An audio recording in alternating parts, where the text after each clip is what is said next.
how I'm going to install it. It's sitting right here next to me, ready to be unboxed. We're gonna get to that all today and a lot more because we're about to have 200,000 subscribers on the channel, and today we're celebrating that as well. Let's get this product looked at and unboxed today on Supercar Street Racing.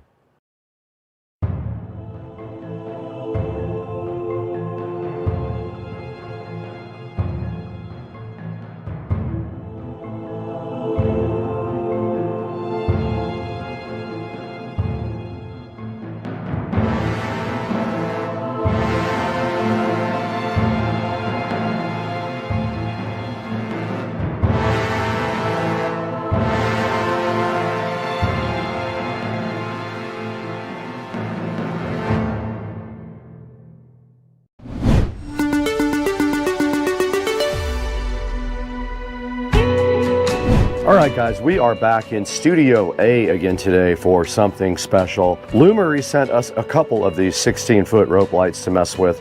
One of them I'm putting out in the studio here. The other one will go inside of the house on a new project I'll be working on soon in there. But for right now, my plan is to put this over here on this wall. And just to give that wall some light, there is no light over there whatsoever. And when I shoot this way, there's not really anything interesting. So I'm trying to figure out like a pattern or something to do with these, but I think I am just going to make like a just up and down pattern until I run out. And I don't know how long that is. It's 16 feet. So these are a foot each. So what we want to do is probably do 4 and 4 and 4 and 4 to do 16. So let's try that. Now directly inside the box you can see everything that came with the Lumery Smart Neon Rope Light Kit. It did come with a remote control right here, so I can add another to the 1000 that I already have. It came with these cool 3M sticky tape things, so you don't have to use the screws, and I can't use the screws on my wall because it is made of styrofoam over there behind the sound deadening material. They give you these little mounting things, so what they want you to do with these is stick these on with the 3M tape and then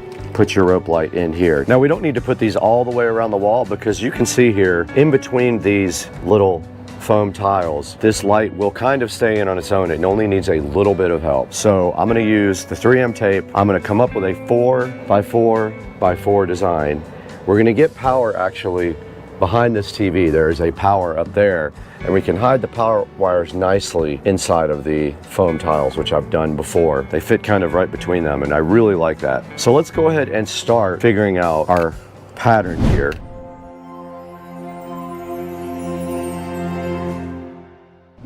So I have the 3M sticky tape things, and I have our little holders here. Here's our actual neon rope light, and we do have a power adapter and a controller. If we did these four and started right here, I think that might be the ticket. So you just peel off these little sticky backs, and then you put them directly on the back of these little U-shaped holders.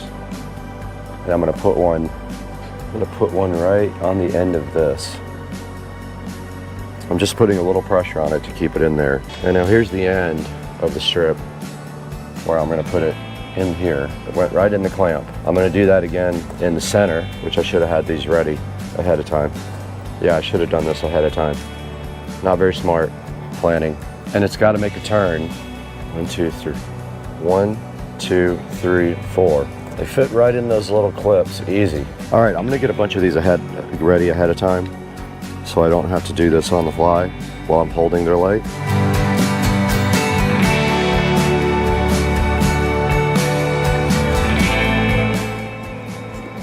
And I didn't do what I said I was going to do.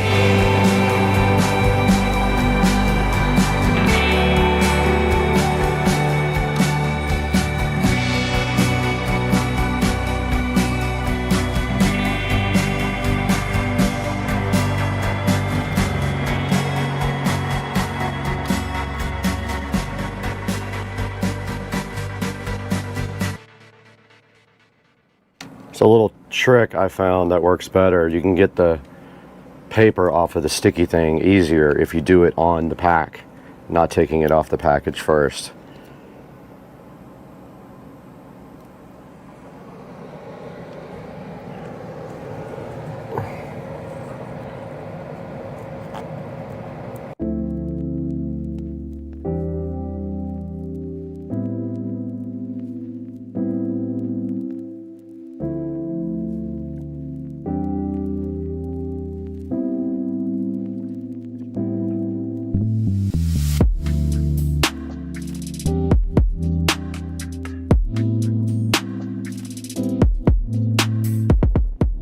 So we are completely done with mounting this rope light. All we have to do now is do power for it. This is our power brick, and I'm gonna put the power brick behind the TV. I have plenty of power up here like this, right here behind the television.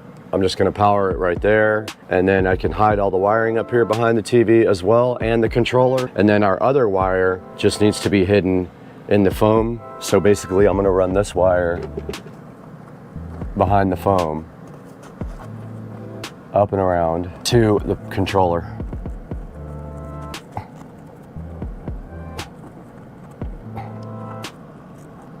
Just like that.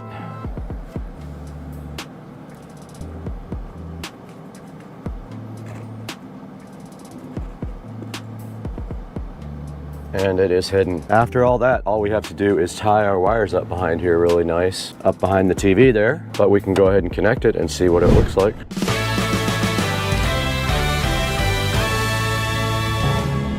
There's a 3-prong connector right here. You can't get it wrong. It's keyed, so you can't break it. There's no way to possibly break it. And then let's power this up. Man, that's cool looking. Okay, wow, that really adds a lot to the side of the room. That's pretty cool. So let me grab all the stuff to do the wire tying and we'll start from there.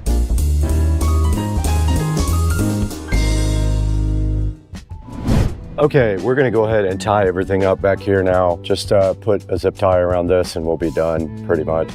There's not a whole lot really to do to tie this up. Our controller is also gonna be back here, and you can stick it to anything pretty much.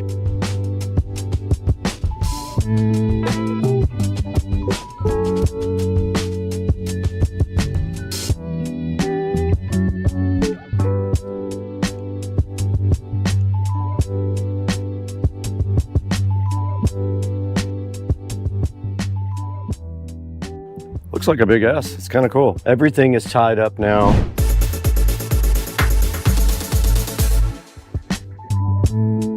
Okay, we're recording on both the phone and the GoPro now. We opened up the Lumery app here. I have to sign in. You guys can't see this part. And here are all smart devices. We're gonna add a new device. It says it's being added. It says it's done. I'm gonna edit the name, Studio A S Lite. And there we are, we're done with it. Now, here's where you can tell it to either be color or white. You can just do a color. We did just switch it to red. I'll let you guys get a view of the light. Now you can do segments, or you can turn off segments. Let's look at a scene that's just kind of breathing. That's called Island Blue. This is Glacier Express. I use this behind my fridge all the time. Hut in the Snow, Firefly Night, Northland, Grasslands. That's very cool, man. Dream Meteor. All right, guys, let's take a look at the remote now.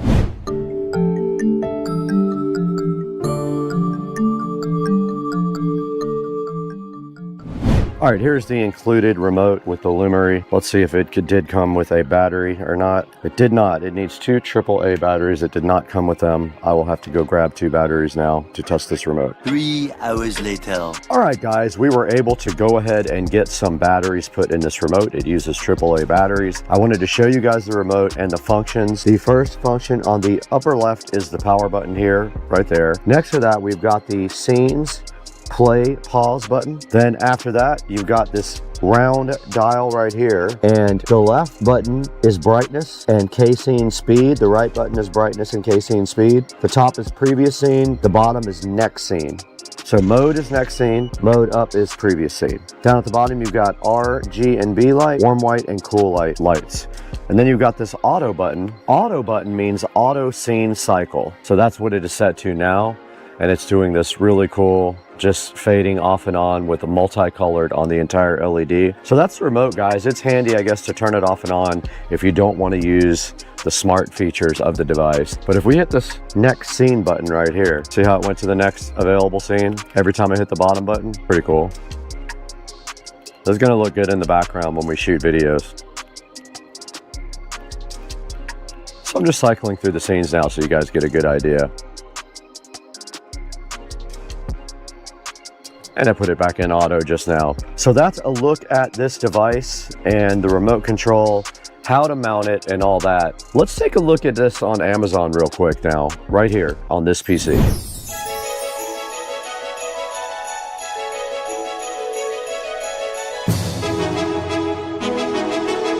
Welcome back to Studio A. I don't get out here very much anymore because I like to be inside so I can get to my regular job while I'm recording. But we're out in Studio A today checking out the Lumery neon rope light. Lumery was so kind to send me 2 of their neon rope lights. They are both 16 feet long. And as you guys just saw, we installed one right here in the studio. It's sitting right next to me, right over here, looking so amazing. And I cannot help but love this light. I like all the scenes. It does AI stuff, has a ton of different scenes. You can turn individual segments on and off, and you can brighten and lower the brightness of individual segments as well. We installed one directly right over here in the Supercar Street Racing Studio A that we are sitting in right now, and it looks amazing, and I'm going to shoot a lot of video with that as the backdrop. So I'm trying to get more lights for that way, so when the camera's looking back that way, there's something in the background that looks really cool. Now this thing's awesome. It does come with a remote control. I've got it sitting right here, and I showed you guys this and how to use it on the video. It also does come with mounting hardware. You guys saw what I used. I mostly did not have to use a lot of these because of the way the mounting is, but it does come with these cool little U-shaped clamps that you take, and you can either screw them in something or you can use their included 3M tape. It comes with a whole thing of 3M tape right here that you guys can use to stick these U-shaped clamps on anything you need them to. Now, Lumery also recommends that you build like cool designs and stuff out of it. You can actually make this into cool. If you can come up with artwork, I'm sure you can ask AI or ask online how to come up with some artwork that is in one straight line. Like this eagle is one line. So you can do this with just one set or 2 sets of LED rope lights right here, this cool eagle. There's actually a cool and warm white setting on it too. If you just want regular white light, it does cool and warm white lighting. It has 4.4 stars of review. It has 100 LEDs per meter, I think that is. It does music sync, and it is 16.4 feet long. Mostly good reviews. This guy had a bad set of lights. I don't really count that as that's a one-off. But mostly good reviews, up at 4.4 stars, so they are getting decent reviews as well. So check that out. You can get a 5% coupon on 2, 8% coupon on 5, or 5% off a qualifying purchase with the code that is on the screen. I will leave a link in the description to the Lumery neon rope light that we installed so fly and so fresh on my left right here. You guys saw it. It looks awesome. I'm super hyped to put my really good camera right here and shoot back towards, now that we have some lighting back here that we can highlight back here towards the TV. Now the TV just really needs like a backlighting, so maybe I'll look for something to do that with behind the actual television right there. But that's gonna do it for us today. It's Sunday. I'm really trying to chill today and not do too much work because it's hours and hours of editing and shooting usually. I'm gonna get out of here. I gotta get outside where it's 105 degrees.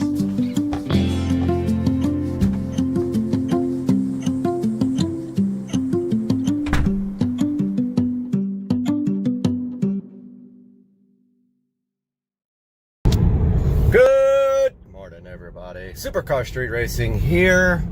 Just wanted to give you guys a little bit of an idea of what XHP Stage 3 looks like. So this car is flashed with Stage 3, and right now it's on Sport mode. So you can see how it shifts. Shifts are very crisp. That was about 3/4 throttle. I like Stage 3. I haven't tried Stage 4 yet, which is supposed to be all race. When you have it in Sport, it will stay in 5th gear until, I'll show you when it shifts. So it's in 6th now at 80 miles an hour. So for driving around town, it's awesome. I definitely keep it in Sport. But on the freeway, if you're not going to get up to 80, put it in D, like that, with that over to the right, and it will shift all the way up to 6th as soon as it can. Now, also, so the biggest difference here is that the shifts are optimized for RPM. They're also optimized for, they've also increased the line pressure quite a bit, and you can even, they recommend Stage 3, I believe it is, for a single turbo car, So basically you can also still, now the cool thing is it also does rev matching and everything like that when you, you know, when you shift. It's very cool. That's manual. So I feel like, and I've driven a DCT before, I feel like this shifts it as fast, if not faster, than the DCT does on the 335IS or the M3 series, or the M series cars, M3, M4, whatever it is. But yeah, so that's manual. Okay, so perfect. We got a light here. So that's manual. And we're in one manual now. Traction control's on. I'll just run through the gears here real quick with you when we get a green light. So we'll start off in first manual. Now we're in sport manual. If you put it in D manual will actually still shift for you while you're in manual when you run through the gears. So you want to have it in sport while you're shifting. If you want to be completely manual, you want to have it over in sport. Do I recommend XHP? Absolutely. I flash it with my Android head unit. Now, as I previously stated that you could flash the MHD with this head unit, you cannot. And I learned the hard way because I tried to flash with it and it reboots the it actually shuts down the navigation system right in the middle of a flash, which is so annoying. And I actually rendered my car inoperable. I had to go home, get my little flash cable for the phone. I was at the gym actually when I flashed it, and I had to come back and flash the car with my phone in order to get the car running again. So that's XHP in a nutshell. Great little add-on app for the N54, N55 6-speed auto transmission. Pick it up as soon as possible. You will love it. All right, we are out here at Englishtown. We're at Raceway Park here, and we're pulling into the gate right now, and you can see we got cars both. Let's get in here to the LZ Invitational and see what is happening. It might take a minute to get parked. We're a little early. The event starts at noon. We didn't get VIP because they were sold out, but we'll see what's up in here. I see a lot of cool cars.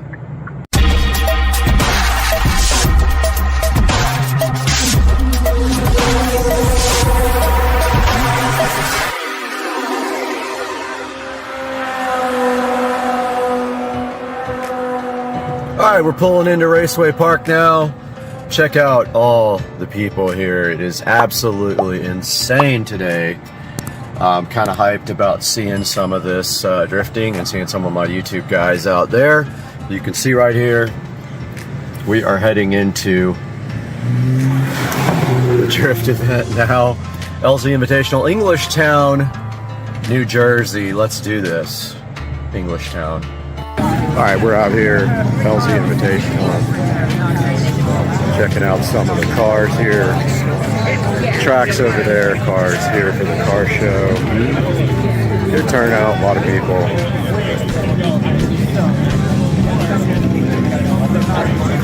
And this is the car show area. I think there is a lot of people here right now. Still people rolling in for the car show, parking.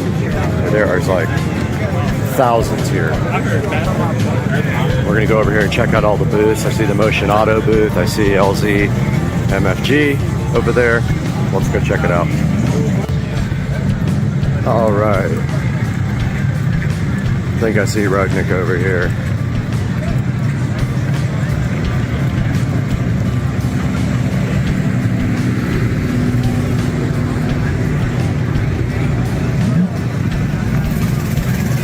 Over at the Ryzen Miata shop.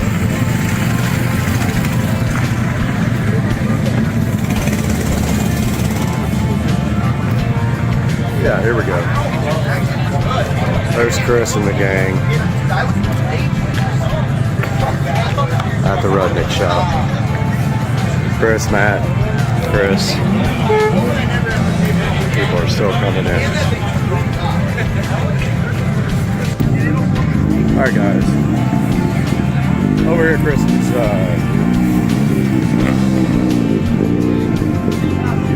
fellow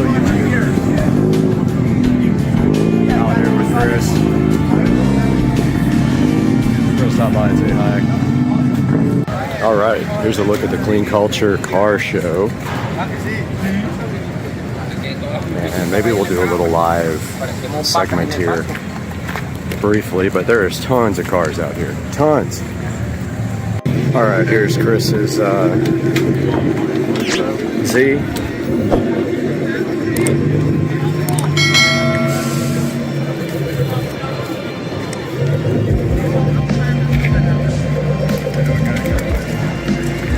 And LS B36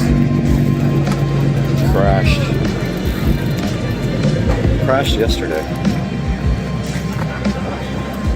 Right back here.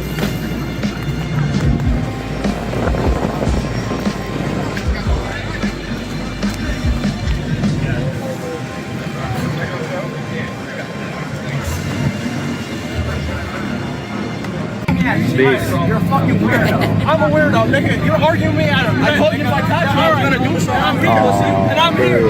So then, do you want to fight? So then, do you want to fight? He's gone. Are you gonna send me all the money you sent? Like I had to send you? Are you gonna send me all the money I had to send you? Bro, Joe. You're not gonna do shit. You're a pussy. I'm still standing right here. That's everything. I had to fight somebody else. His girlfriend's hot. I don't care what he did. Still waiting for that video too. And on everything, if you just want to see it, like I said, I have full receipts. I really just had to fight We had our popcorn, that's all. We were just watching. I suspect the video. Oh, you don't like. You really don't understand. Like everything I'm saying. Like, I want her to say something. she wanted to yell "fucking bitch" to me the other day at Sheets when I was leaving. Coming back. There was a cop there. Coming back. No, he's out of here. They're gone. That's my man. I've still been left on scene for the last day and a half. All right, they have started drifting out here. It is the loudest thing I've ever heard. It's like drag racing. Guys got no mufflers at all. Let's see who comes out.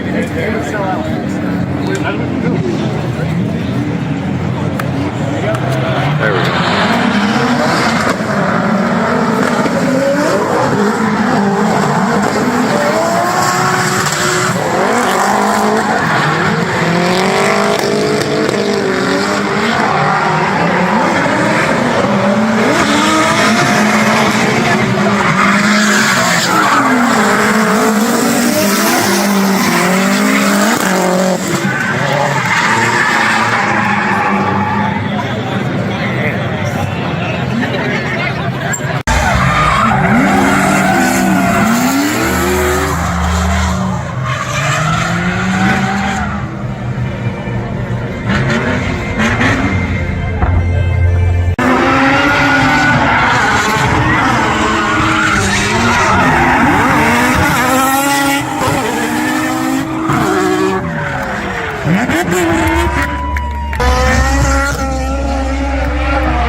It's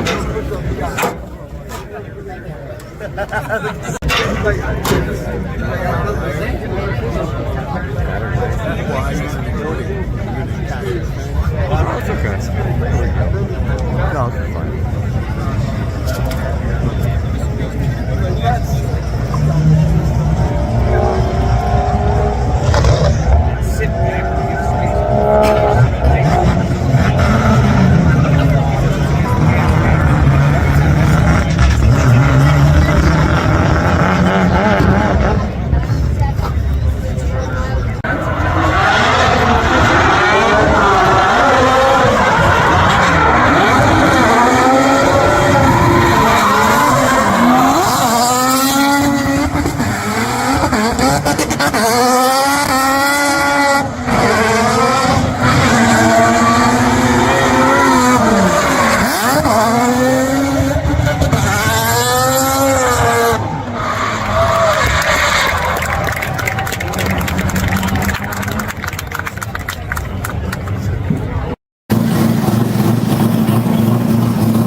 is Chris Rudnick's booth.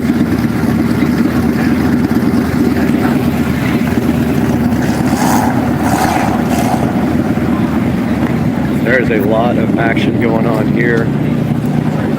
There's Motion Auto. There's everybody else in the world is here. And I was going to say hi to Chris, but it's really busy, so probably leave him alone for now and go walk around and check out some of the car show.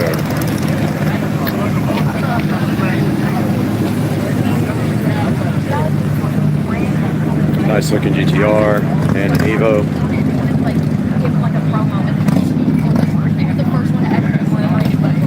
That guy has so much money, he's like shitting it out. Cool GTR.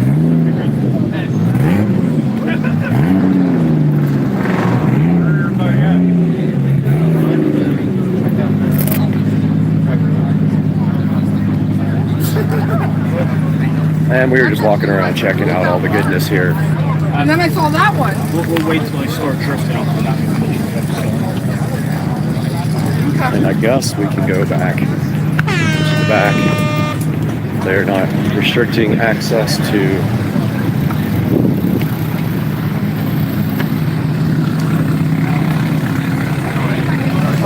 there's Samet and Chris.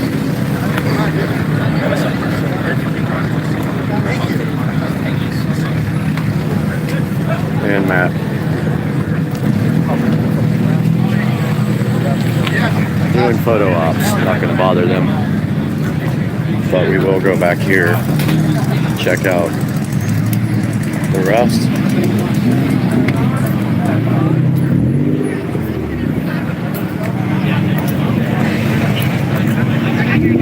Trevor's drift car.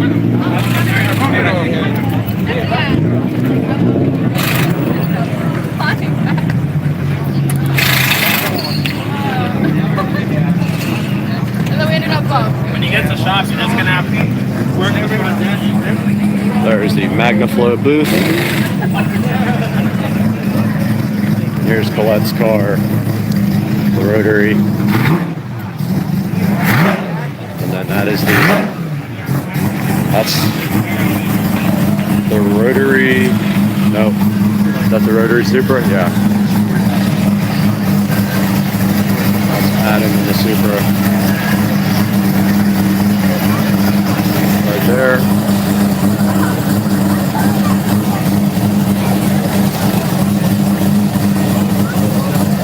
Doing a little bit of texting and tuning.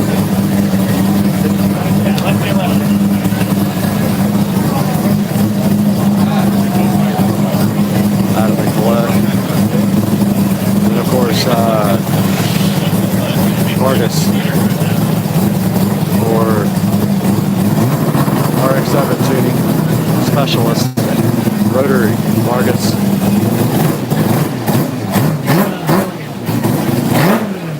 Thanks so much. Wicked.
Alright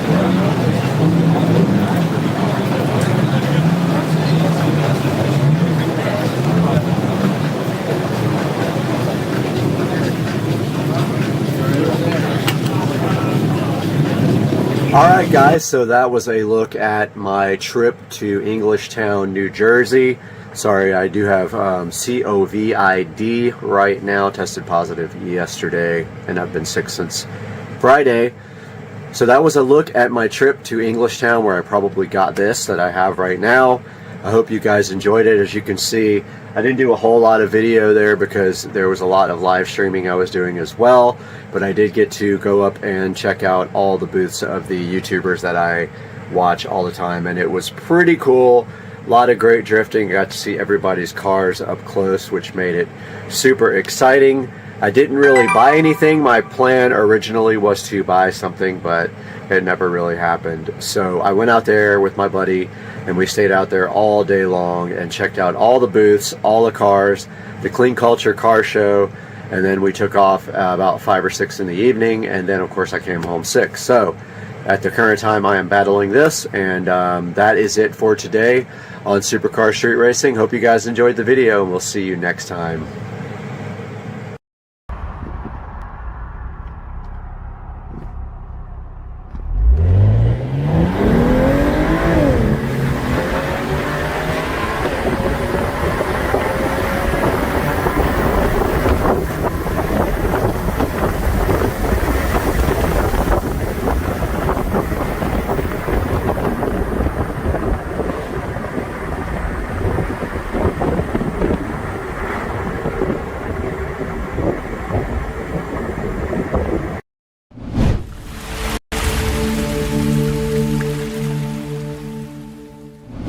Guys, welcome back to Supercar Street Racing for another video, and today we have a very special sponsor with us.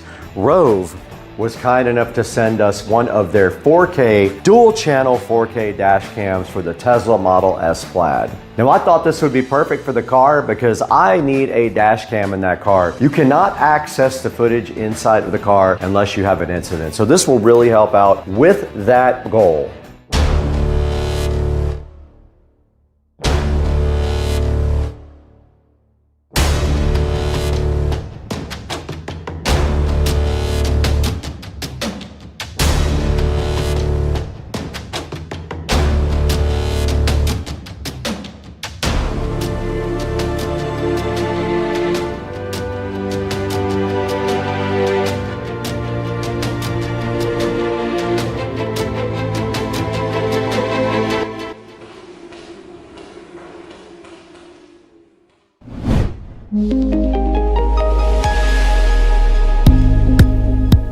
Now this dash cam is awesome. It has GPS, it records in 2160p, it has a 2.4 inch IPS screen on it, it has a 150-degree wide angle lens, and it also has night vision, which is important if you're going to be driving a lot at night.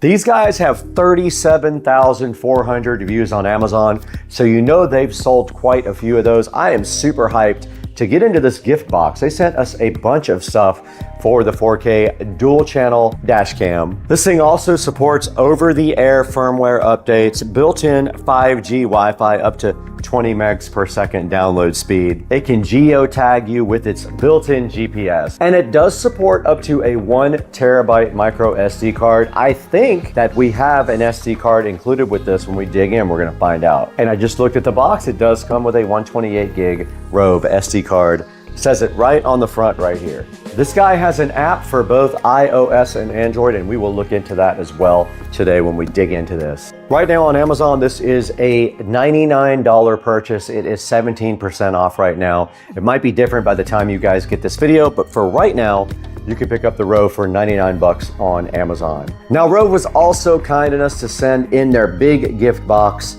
this 3-lead hardwire kit.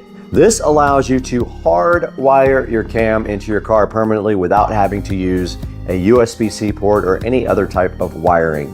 Now, I don't know if we're gonna actually use that in the Tesla because of the high voltage system and getting 12 volts, but we're gonna look into that. And then there's another thing in the gift box, the Rove Ultimate CPL. This guy right here has a circular polarizer and a microfiber cleaning cloth for your Rove. We got 3 awesome products right here from Rove today to take a look at. But let's go ahead and get these 3 guys unboxed right now.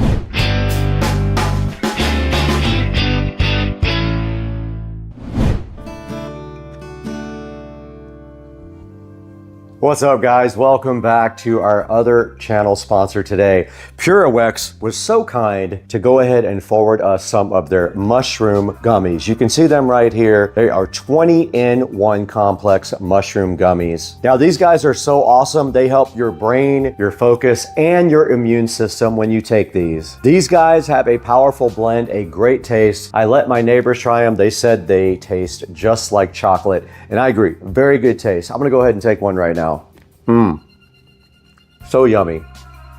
Literally tastes like chocolate. Now, these PureWex mushroom gummies have cordyceps, lion's mane, reishi, maitake, and shiitake, all in a 20-in-1 powerful blend. These guys help you get through the day, and they help you keep focus. They help keep your immunity high, and they help keep your brain at tip-top levels. I'm gonna continue to take some of these mushroom gummies every day and let you guys know in about 3 or 4 weeks if I feel a difference after taking them. But these are rated very highly online. I will have a link in the description to the PureWex mushroom gummies. And if you go to their store, you'll find a lot of other cool supplements you can take as well. If you don't want these, please buy something else from PureWex. Get your mushroom PureWex gummies right off of the Levanta.io link that I'm going to provide for you in the description, and let them know that Supercar Street Racing sent you and that you support us. Let's get back to the video.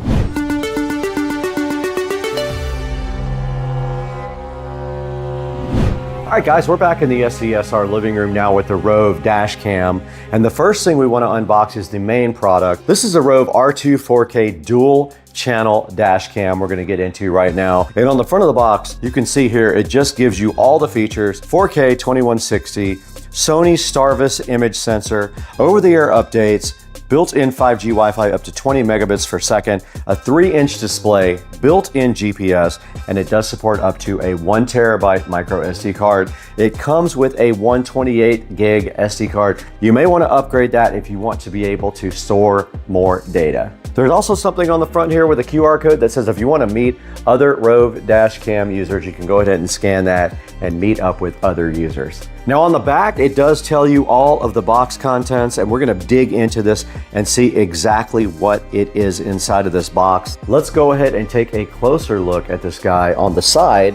Now, on the side of the box, it just kind of tells you the same features here, kind of that it does up to 2160p recording. It has HDR. It does have a screensaver, supports up to a 1 terabyte micro SD card. It does have motion detection also, so that's cool. And it does use H.265 and H.264 codecs. H.265 is the newest and most efficient codec. It does support that. Let's go ahead and use the patented SCSR Smith & Wesson knife to get this Rove completely unboxed. All right, we got the plastic off of the Rove. Let's go ahead and open it up. And right at the top of the Rove, you do see a SD card here, a 128 gig SD card with a micro SD card adapter sitting right on the top, looking so fly. All right, guys, we got the Rove 4K dual channel dash cam right in front of us. We're gonna go ahead and take a look at what's included inside the box now. Now, the first thing we see on top of the box in the Rove 4K dual channel dash cam is this nice SD card. It is a 128 gig SD card with a SD card adapter in case you have a slot in your laptop for running an SD card. And right inside of that, there is a nice thick user manual to describe to you how to use the Rove R2 4K dual channel 4K dash cam. Pretty thick. Looks like it might contain a bunch of good information there. We'll take a look at that later. So this warning here on this card does show you that it wants you to use Rove only SD cards. If you get an SD card error, they want you to choose a class 10 U3 speed. Now they want you to use a Rove SD card, but I will challenge you that Rove SD cards are probably the same thing as other SD cards, so that is your call. I'm not going to say that until we try other SD cards. They want feedback as well. Once you purchase this, they want you to go ahead and go into feedback and leave them some good feedback. They're also giving away $500 gift cards for big captured moments. So if you have done something on your Rove camera that you think is worthy, you can go ahead and apply for a $500 gift card. There is a little warning sticker here that says smile. You are on a Rove dash cam. So if you want to put that on your car, you're welcome to go ahead and do so. I'm not going to, but they do give you that capability to do that. And now inside the box, everything is labeled very nicely. This side says it is a USB Type-C power cable. Now it does have a rear camera cable for the rear. This is a dual 4K recorder, so it has a rear camera as well. You can see right there on the front, there is the second camera. They give you some nice spare stickers there also. They give you a 1 meter USB data cable as well. They give you cable clips. A wire trim tool, and some wet cleaning pads to make sure things stick properly. Let's go ahead and see what is on the left side of this. All right, let's get the left side of this unboxed now and see what's in this box that we already read here. All right, we got the first box out right now. And the first thing inside this box is some 3M sticky pads and also some cable sticky pads. Very useful for installation. We do have a little trim tool here. These are cool. I have a whole different set of these that I bought myself. We have a super long cable here, assuming this is USB-C. It is. This might be what gets to the rear of the car, so we will check that out as well. We've got some sort of a 90-degree USB-C to USB-A. We have a USB-A to USB-C, and we have another USB-A to USB-C, which is a little bit longer. We'll have to get in there and see what those are for. Now we got a second box sitting here that was on the other side, and this thing says it does have a rear view camera in it, a fast charger, and it looks like a cigarette lighter type charger, a suction mount, and a sticky mount. Let's get this guy open right here and see what is actually inside it.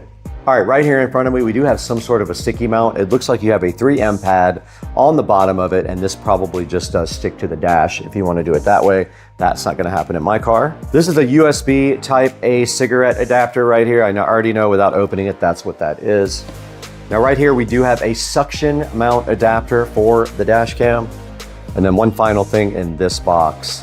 All right, now we do have the rear view camera was just pulled out. So here is the rear view camera, pretty cool.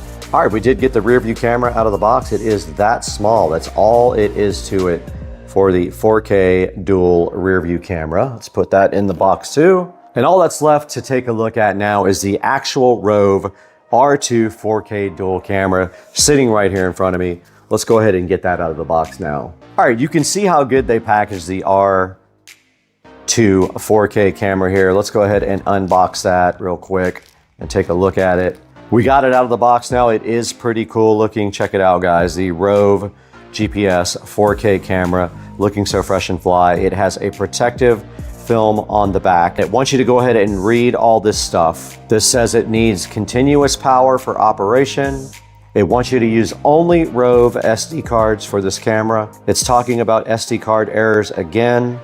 And it does say it's merely a recommendation that you can use any SD card you want, and I agree with that. Why would you have to use their cards? You should be able to use any one you want. And there we go. We have the Rove 4K unboxed. It does need continuous power. And right here on the side of the Rove, you can see the USB Type-C connection for power and data.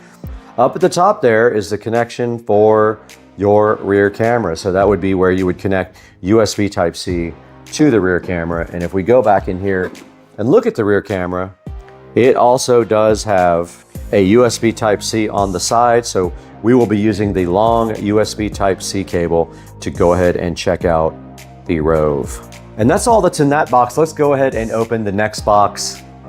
And this is actually a 3-lead hardwire kit to permanently mount your Rove in your car. Let's get that opened up. All right, we got the Rove 3-wire kit right here. Let's go ahead and slice that open. We do have some sort of alligator clip device here. We have some wire ties and some sticky stuff, another trim tool, which is awesome. And there is our actual 3-wire kit. And it looks like you might have a turn-on wire like you do when you have an amplifier for a car. So it looks like you've got power, ground, and then a yellow. Yeah, so you have 3 wires here. Here you have power, ground, and accessory. The yellow is basically a turn-on wire for the Rove. Then we've got some other stuff inside here. Oh, wow. We have actual fuse connectors. They gave you everything you might need to go ahead and use your fuse block if you're going to do it that way. So these guys all provide you with different types of fuse connectors. They gave you everything. They thought of every possible thing inside of this Rove accessory kit. That is very cool. And that leaves us with one more box to check out. This is the Rove Ultimate Kit. It has a circular polarizer, a cleaning cloth, and a user manual for the Ultimate Kit here. We'll get that opened right now. All right, there is the kit there. There is your circular polarizer filter there, and they give you a nice cleaning cloth so you can go ahead and screw that right on the front of your Rove. Let's do that right now. I mean, that should be it right there. It's screwed directly on the front. All right, guys, that's gonna do it for the unboxing for the Rove. I hope you guys enjoyed it. Now let's get this thing out to the Tesla and see if we can get it connected and start making some video.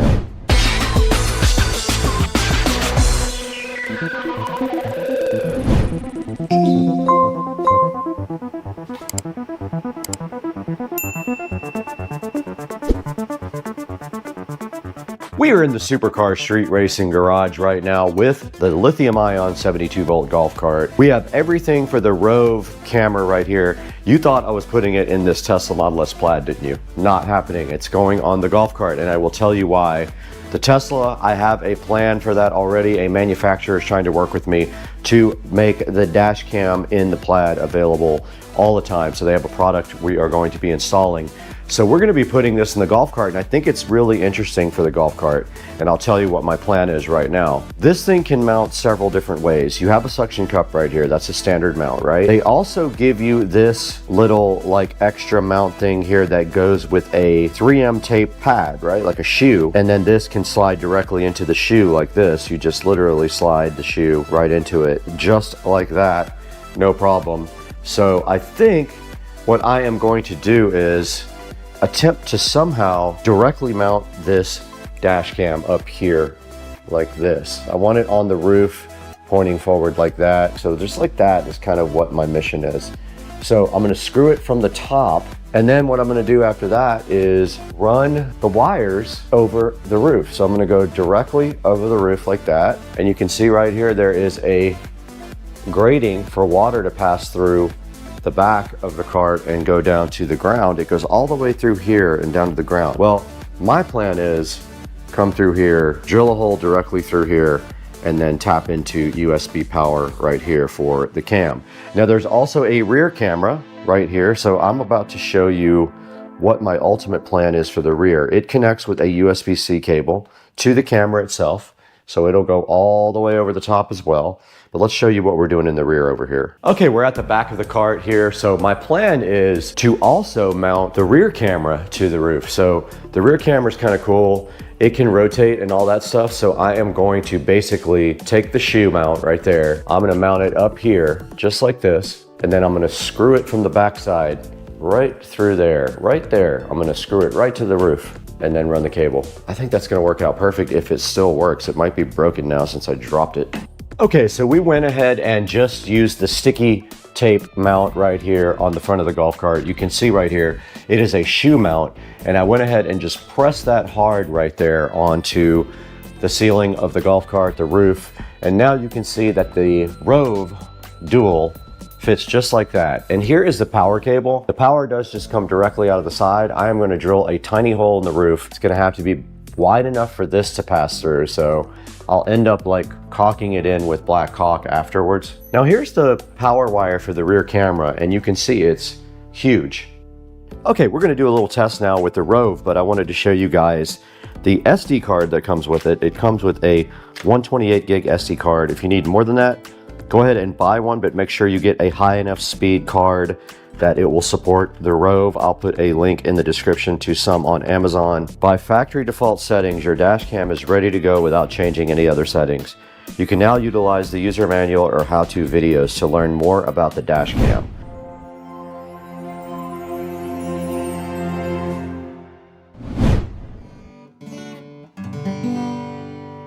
Oh, what's up guys? I didn't see you right here, but I'm glad you're here because we have a new sponsor on the channel today. Bakio is kind enough to sponsor us on Supercar Street Racing, and they have something that is very important for your, and you know, the only thing that matters in life is how comfortable you are in your, and so Bakio has sent us 3 of their boxer briefs to check out.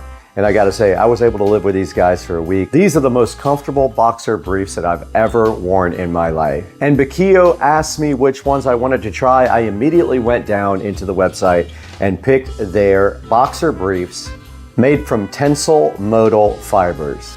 Now I'm gonna put a screenshot up here on the screen right now of the Bakios, and you can see they have a spacious pouch there in the front. They have an easy access fly. They are ultra soft, and I can attest to that. I did try them out for a week. I have 3 pairs. I wore all 3 pairs this week. These things also have the best moisture wicking in the industry. They also have tensile modal fibers, which are sustainably sourced. So that's also good for the environment. There's a bunch of different color options to choose from on this 3-pack. So go ahead and see what 3 colors you like the best. Now these tensile modal fibers are supposed to stay soft through a long period of time with these boxer briefs. These guys have a high absorption rate, so they keep you nice and dry during the day. Now these tensile fibers are made from renewable wood sources, so you know that they are worried about the environment when they're going to use products like that. Everything they use in those modal fibers is certifiable as biodegradable and compostable. These are the top end of boxer briefs. If this is something that you feel like you need to take care of make sure you look into Bakio. They are so kind to have sponsored Supercar Street Racing. I wanted to get that out directly to you today so you could check them out yourselves. Now they are priced competitively due to what they have inside of them. The fabric, the brand, the quality, the craftsmanship, all top end. And it is so important that you guys help us with our vendors and our sponsors so that we can keep the channel going and bring you more stuff like Bakio and their amazing boxer briefs. Now let's get back to the video.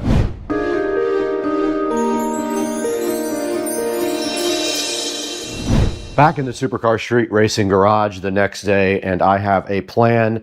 I went ahead and bought some black caulk, got him. These nuts.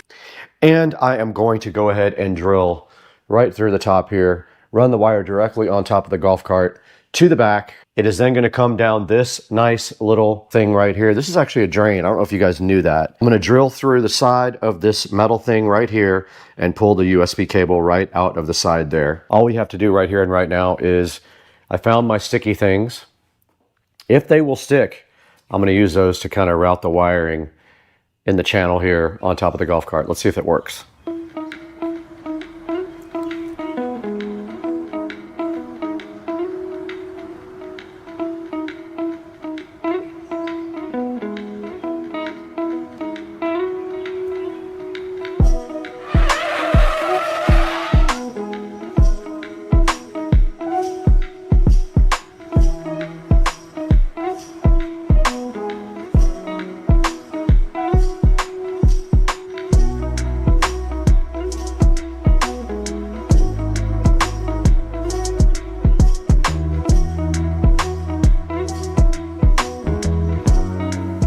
All right, we're back out in the garage this morning trying to wrap up this whole project. And last night we were trying to figure out a way to stick down the wires up here, and we did use our sticky pads and they worked great. So all we're doing right here and right now is continuing that process. We got it all the way down to there, cleaned up. So let's go ahead and finish the process of sticking down these wires ASAP.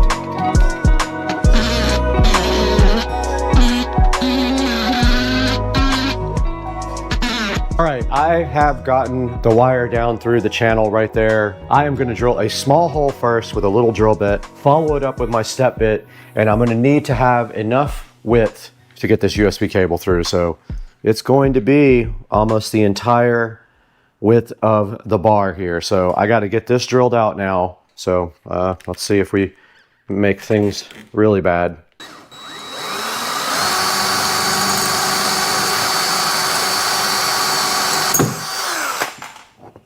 And I broke it.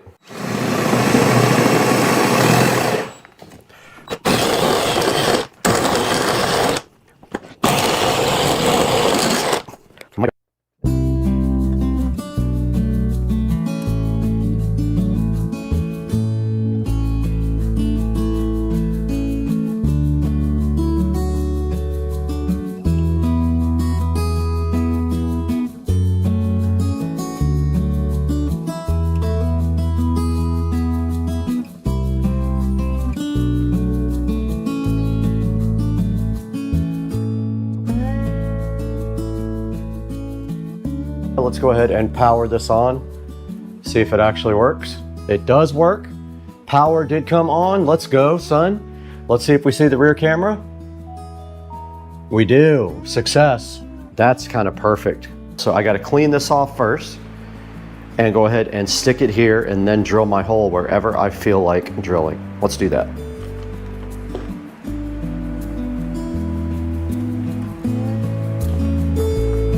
It does have 3M sticky tape on the back, ready to go.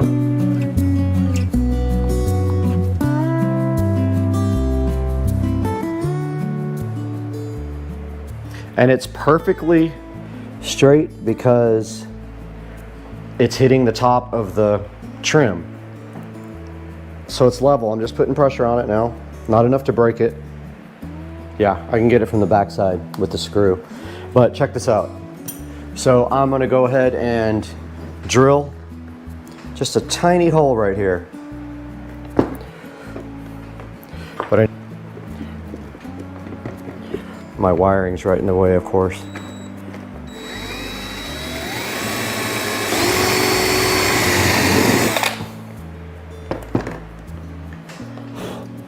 Okay.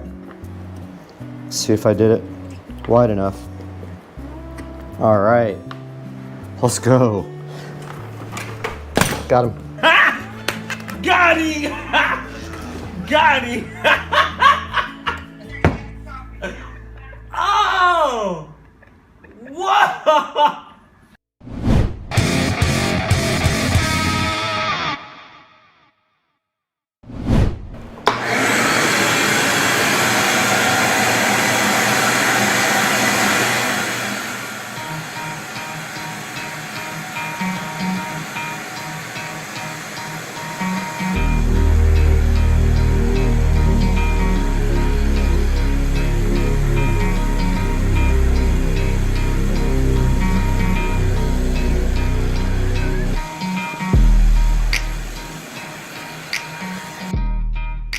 Yeah, so the camera overheated again, of course, and I would say if I had to guess, the garage is maybe, I don't know, 82, 83 degrees, not anything crazy, but I did go ahead and clean up. I vacuumed everything off, and now our only job left to finish this entire project is to put caulk around the holes that we created in the roof of my beloved golf cart. I hate it, but I kind of wanted this project. I want video from golf cart, and I want good video, so we're gonna get our caulk gun here. We got black caulk. These nuts. Ready to go. And all we're gonna do right here and right now is seal up 2 holes, maybe 3.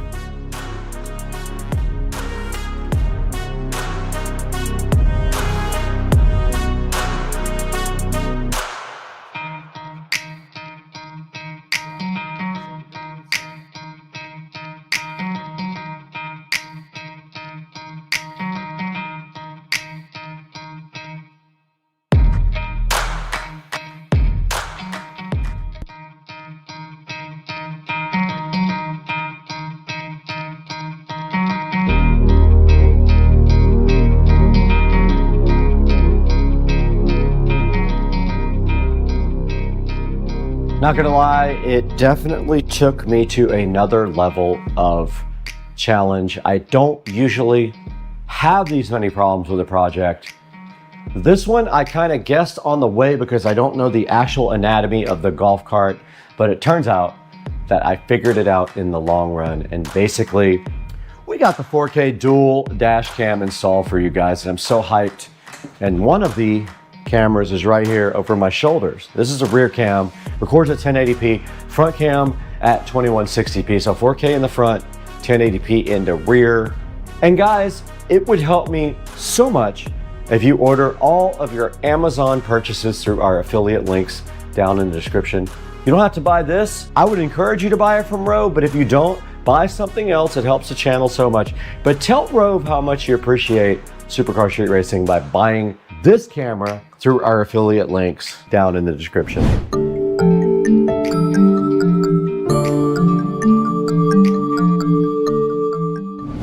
Okay guys, we are right in front of the Rove app for the Rove dashcam, and I just wanted to give you guys a little overview of this. I went ahead and set up Wi-Fi and changed the Wi-Fi password, so I can go ahead now while I'm in the app. I have already added the device, so that's the first thing you do is actually add the dashcam. But you do that by connecting to its Wi-Fi, which the default password is 123456778. But now that we have done that, we can connect to the Rove. It does use Wi-Fi, so it's going to show us its Wi-Fi network here, hopefully, if I'm in range. And there it is. So it is on the default Wi-Fi name. I did not change that, but I did change the password because you don't want people connecting to your dash cam, probably.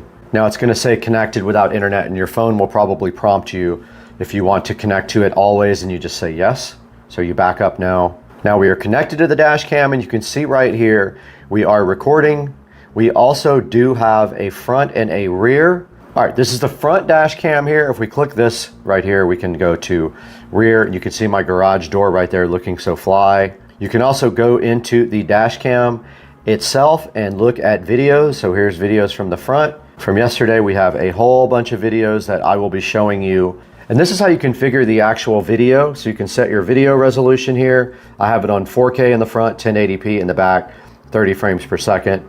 This is where you set up the loop length. So it's the length of each clip that you have recording. Now, this is the G sensor, and on the golf cart, it is very, very sensitive. I'm gonna go ahead and switch that off because we hit bumps in the golf cart. It thinks we had an accident. HDR is definitely turned on. And this is a default exposure for the camera. You can do time lapse on this setting. I do not use that. This is where you set the video compression. H.264 will be larger files. H.265 will be smaller, but also very good quality. I have the bitrate set on high for the highest quality. Your file size will be bigger if you do that. We did not put the 24-hour kit on. We're not turned on 24 hours, so we can ignore that. This is what you want to be stamped onto the video. I have everything switched on. This is how you change from mile per hour to kilometers per hour. You can hide the status icons on the camera after a certain amount of time.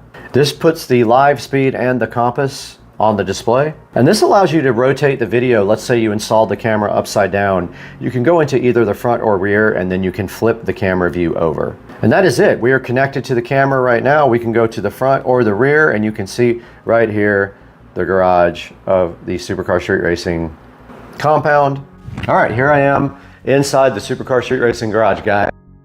Now guys, that's gonna wrap it up from the Supercar Street Racing garage. The next step, take it back to the SCSR editing studio, Studio B, not the main studio, the secondary studio, and show you guys this on Amazon. All right, let's wrap this up inside with a look at the Rove dashcam online.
back in Studio B in Supercar Street Racing office, and we have the Rove R2 4K dual dash cam right in front of me. It does have 4.5 stars on Amazon, so it does have good reviews. Right now it is selling for $129, and there is a $30 coupon you can apply to it that you can see right there. Go ahead and pick one up from the link in the description. It will help me out so much if you can go ahead and use that link. It just helps the channel out a little bit. Gives me a few dollars to keep going because we lose money on the channel. So please buy from our affiliate links on Amazon. And thank you so much for supporting the channel. And we'll see you guys later. We got to get out of here later.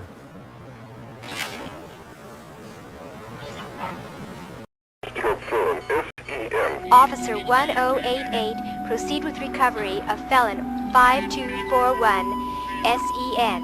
Current position. Central Expressway number 364, southbound A1Z, that was 14A1Z.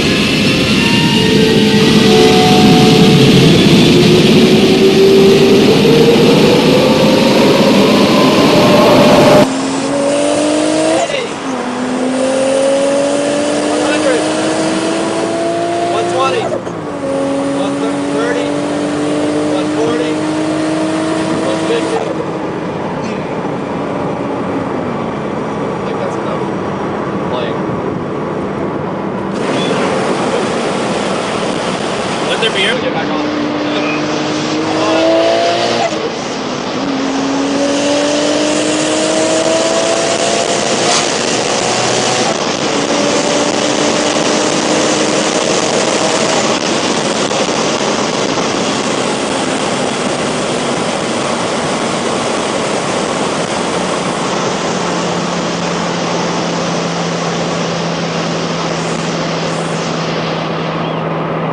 Let us be thankful we have an occupation to fill. Work hard. Increase production. Prevent accidents. Oh, shit!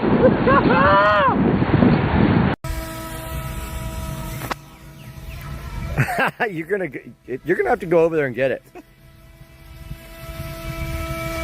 This thing's sick, dude. Let's go. Ah! Ah, look how pretty.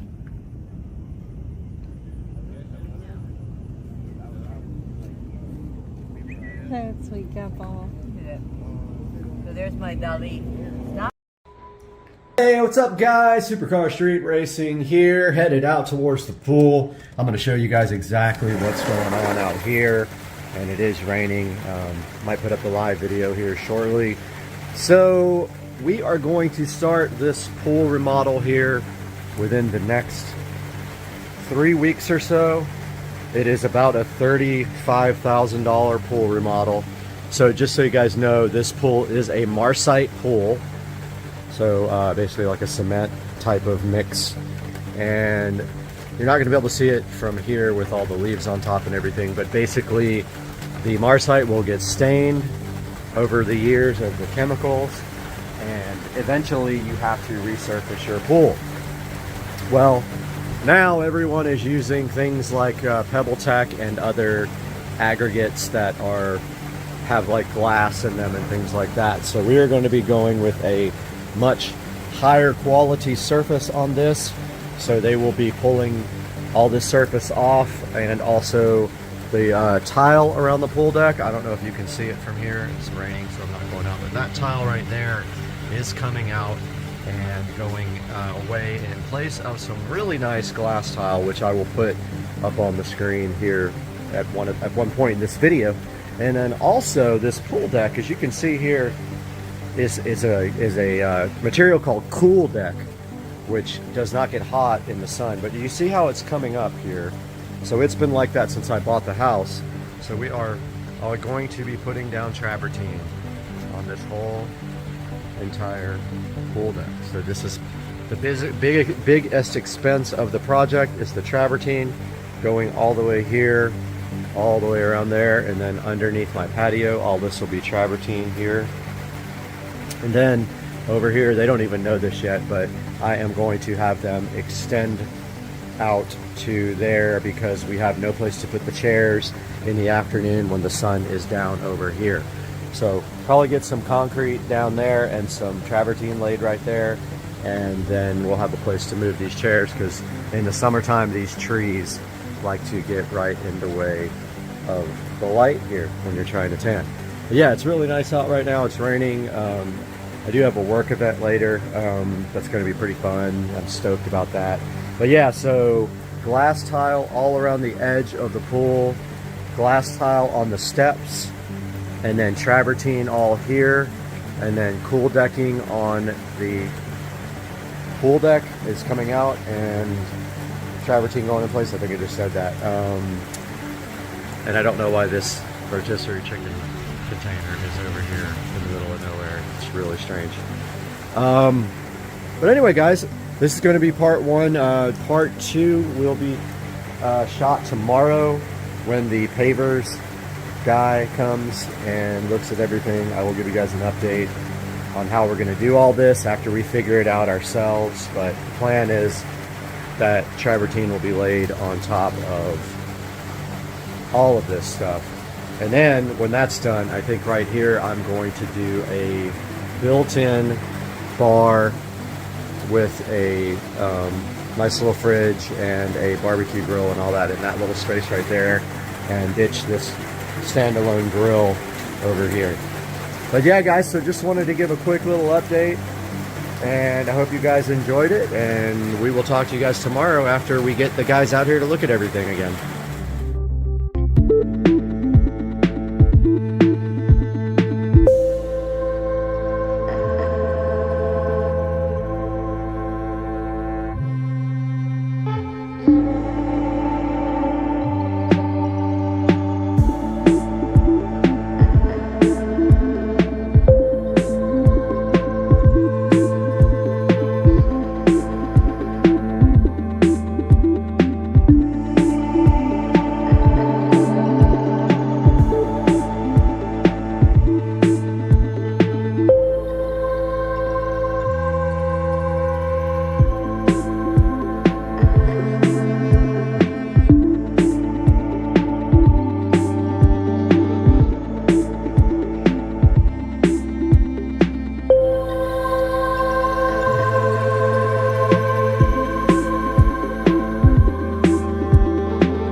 For car street racing here, got the brand new iSupra right here. This is my 2003 Lexus IS300 with a complete Supra swap from front to back. It's got a 2JZ GTE VBTi engine, completely built, bottom end and head, 62 millimeter turbo from Precision, and a V160 6-speed. So the second mod we're going to do today is, I do have other emblems for the back of this car, but for now I'm going to black out this, what I hate, instead of just taking it off, this Altezza logo. It's not an Altezza. That will be coming off the car very soon. But until then, I wanted to do this quick project because there's a car show tonight and I want to get that off of there. So, be right back with some instructions. Alright guys, you've probably seen my other tutorials to do this. It's real easy. You don't have to do anything crazy as far as masking because Plastidip will come off of your paint with just your finger or a rag. So I've got the area masked off pretty good, but you want to leave like 1/4 of an inch around your logo emblem. Tape off everything else. The stuff does tend to splatter, so you know, you can lay some towels over it or whatever. And then get your Plastidip can here. It is already very warm, so I don't need to warm this up. If it's winter time, run this under the water for about 5 minutes. Let it come up to temperature. Shake that really good.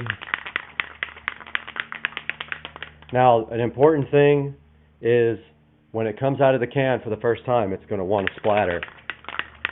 And your first coat is going to need to be light. So, first thing you do is spray away from everything else, a test spray. Clear out that nozzle. That's what I just did. Bring your can over here. You're going to do a very light coat for the first coat. Good enough. Maybe from this side too. From the top. And from the bottom. Now, you don't want to go crazy on your first coat because it will run. That's all. Set your timer for 15 minutes. Alright everybody, I got this ugly red Altezza logo taped off on the front grille. Now I just want to point out that this is different because it's raised, and just like any trim, when you paint Plastidip something that's raised and it has a definite edge around it like trim and has tape around it, you're going to want to pull the tape while it's still wet. So on the last coat, while it's still wet, as soon as you spray, then you lift the Plastidip, you lift the tape up. Otherwise, it's going to pull directly off of all this. So this is ready for paint.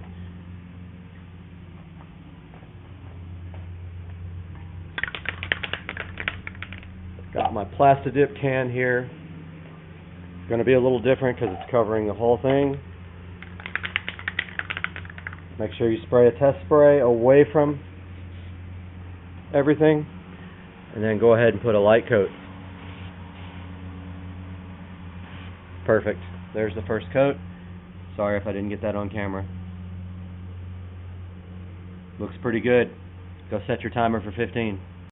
Alright, what's up fools? 15 minutes has passed. Got my refreshment. Don't want to show it and get demonetized. But coming up here to do the second coat here. This will be a little bit thicker than the first. Sprayed my test coat and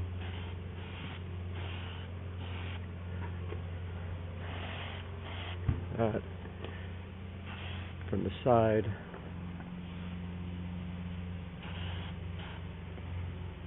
And from the top.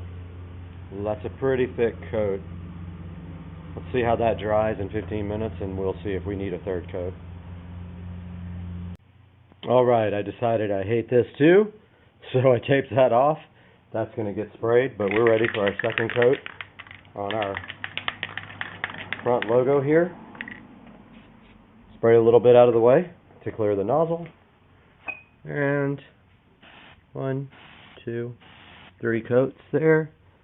And there's no need to get the sides, so this probably is almost done. Kind of like the way that looks all blacked out. Back has maybe one more coat left and we're done. Got the hood pins painted off, or taped off for Plastidip. I am worried about these ones because when I stick the key in, I think it's going to chip off the Plastidip a lot. So this may not be a long-term solution. I may have to actually paint these. But for now, I want to get rid of this big, ugly-ass ring. It's the ugliest thing I've ever seen on my car.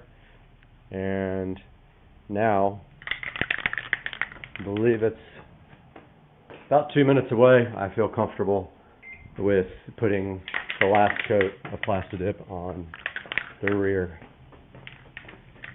Here goes the last one, guys.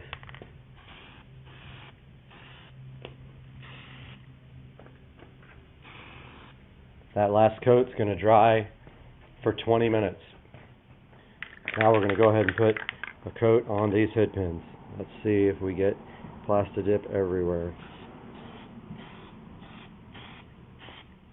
Okay, there's a good first coat.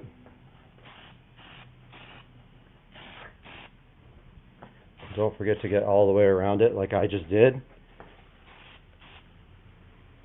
Hopefully that didn't go through to the paint, but if it did, it will rub right off, no problem. Those will take 15 minutes and then we will come check them again for a second coat. Okay guys, last coat of Plastidip on the front badge, and we peel immediately because it has an edge. If you don't, it will pull the Plastidip up all the way around. You do the same thing with trim. Third coat. There's the third coat. Now I'm going to try to do this without messing it up. There's the bag. And let's see if this works. Alright, do you see how that came off without taking the Plastidip off?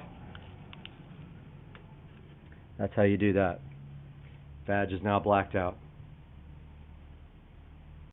I don't know, hopefully you guys can hear me. My neighbor is doing blower stuff. I'm going to go ahead and peel this Plastidip now. Take off the bag and the tape. Hope this works because if it doesn't, then you have to retape it all. And that sucks. So, we're going to go ahead and get this off. Sorry about the camera. Once again, I forgot to focus on the project. I have a bad habit of that. So you take this Plastidip from the corner and you peel it.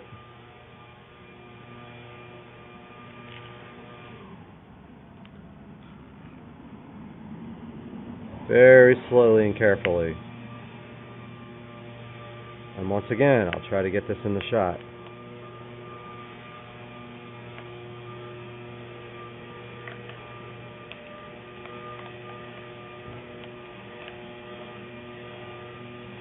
See how between the letters there, sorry about the yard blower, it didn't peel up, but here it's trying to. That's what toothpicks are for. That one worked great. I don't know if you guys saw that, but in between that letter, we had some good results. Okay, so now we have to deal with a few little spots left between that Z there and those two right there. Be right back. I feel like this blower is ruining my video. I hope not. Take your toothpick and go ahead and get that out of there. Look at that, came out perfect. Next one. Wow, so awesome. Love Plastidip, came right out. This one is going to be a little bit of an issue.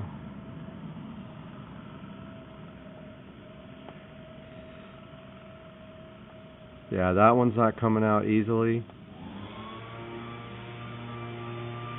But there you go. There is how to plastidip your emblems. Came out really good. Let's go check out the hood pins. So I have a feeling we're going to have to peel these wet because of this edge. So I'm going to put one more coat right now. Sorry about the blower again. Alright, here's my last coat, my wet coat on that one. Time to peel.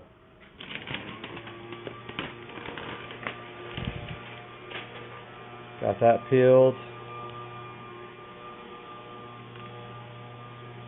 That one. That one. Apologize again. It's hard to concentrate on filming. But there you go. There is a matte black hood pin that used to be silver. And that looks miles better. We did get some overspray there, but look, it wiped right off. Right there.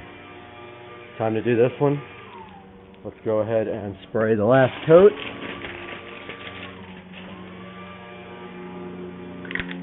Here's the final coat.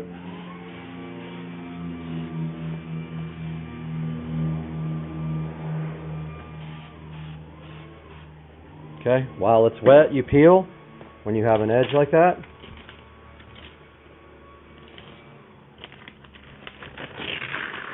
Try not to touch the plastidip. And take the paper off, like that, and go ahead and peel the tape. I think I did a better job on the tape for the second one.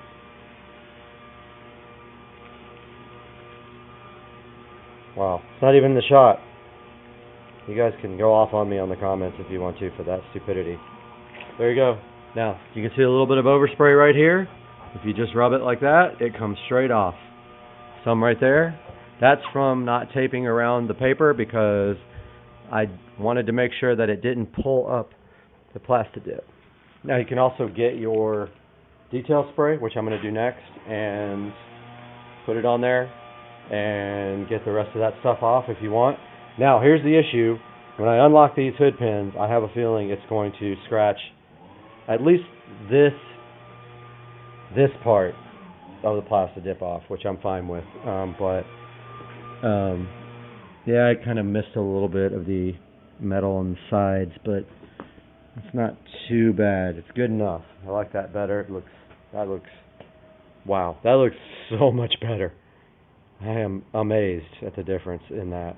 I have no idea why anybody would put metal pins on, but hey, that's a good project for me and good content. So that's going to do it for today's video. There's the front badge, the hood pins,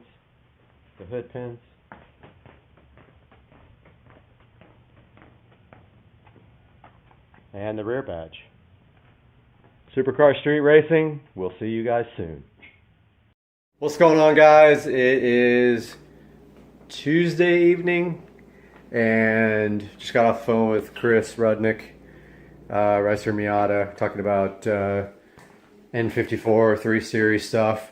But when I got home, I did have a little gift waiting right here. So this came in today for the SL65. Apparently it works on a lot of different R230 models, so let's give it a little open here. So this is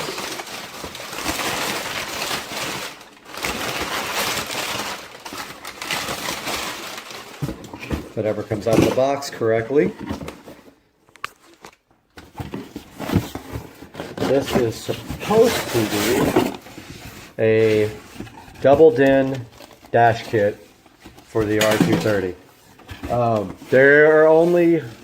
There's actually only one company that makes this, so this is what's in the box.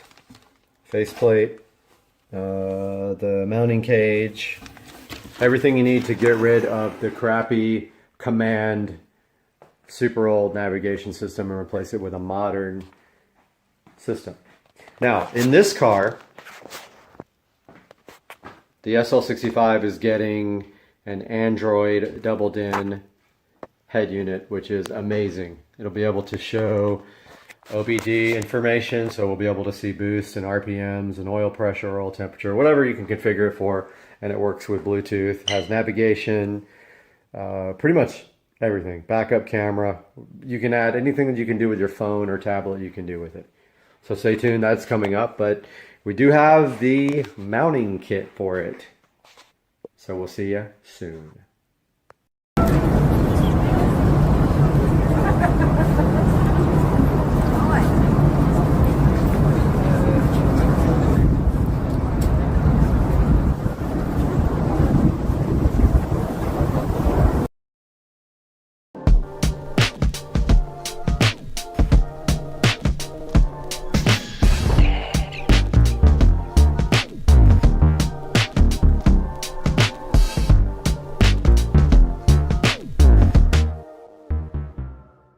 All right, so buckle up, everybody, because today we are diving deep into the age-old rivalry, the golf cart showdown club car versus EZ.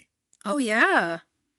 Our listener is in the market for a new cart Okay. and sent us a ton of forum threads and articles to sort through. Wow. And let me tell you, there are some seriously strong opinions out there. I bet. It's like choosing between, Coke or Pepsi, Yeah. or maybe even like Ford versus Chevy trucks. Oh, yeah. I hear that a lot. People really get fired up about their cars. We even saw, I think it was InSmallard78 on The Whole Truth, who actually made that Ford versus Chevy comparison. Interesting. And there were some pretty intense debates about some features that I'd never even thought about, like flag sockets. I mean, Fuel sockets. Yeah. Who knew? who knew those could be so controversial? Right. It is funny, though. You know what I noticed is that, well, everyone has their favorites. A few themes keep coming up over and over again. Okay. Like what? Durability is a big one, especially for people living near the coast. Makes sense. And then there's performance. You know how well the carts handle hills. Yeah. And then, of course, style. Everybody wants a cart that looks good. Of course. But it's totally subjective. Absolutely. It's all about personal taste. Well, let's tee off with brand loyalty. Okay. You know, like I mentioned before, we saw at Smallard78 making that Ford versus Chevy comparison. Right. And then there was this other user, Matty D MPLS, over on Hackers Paradise. Yeah. They actually switched from Club Car to EasyGo Oh, wow. because they really liked the new EasyGo body style. That's interesting.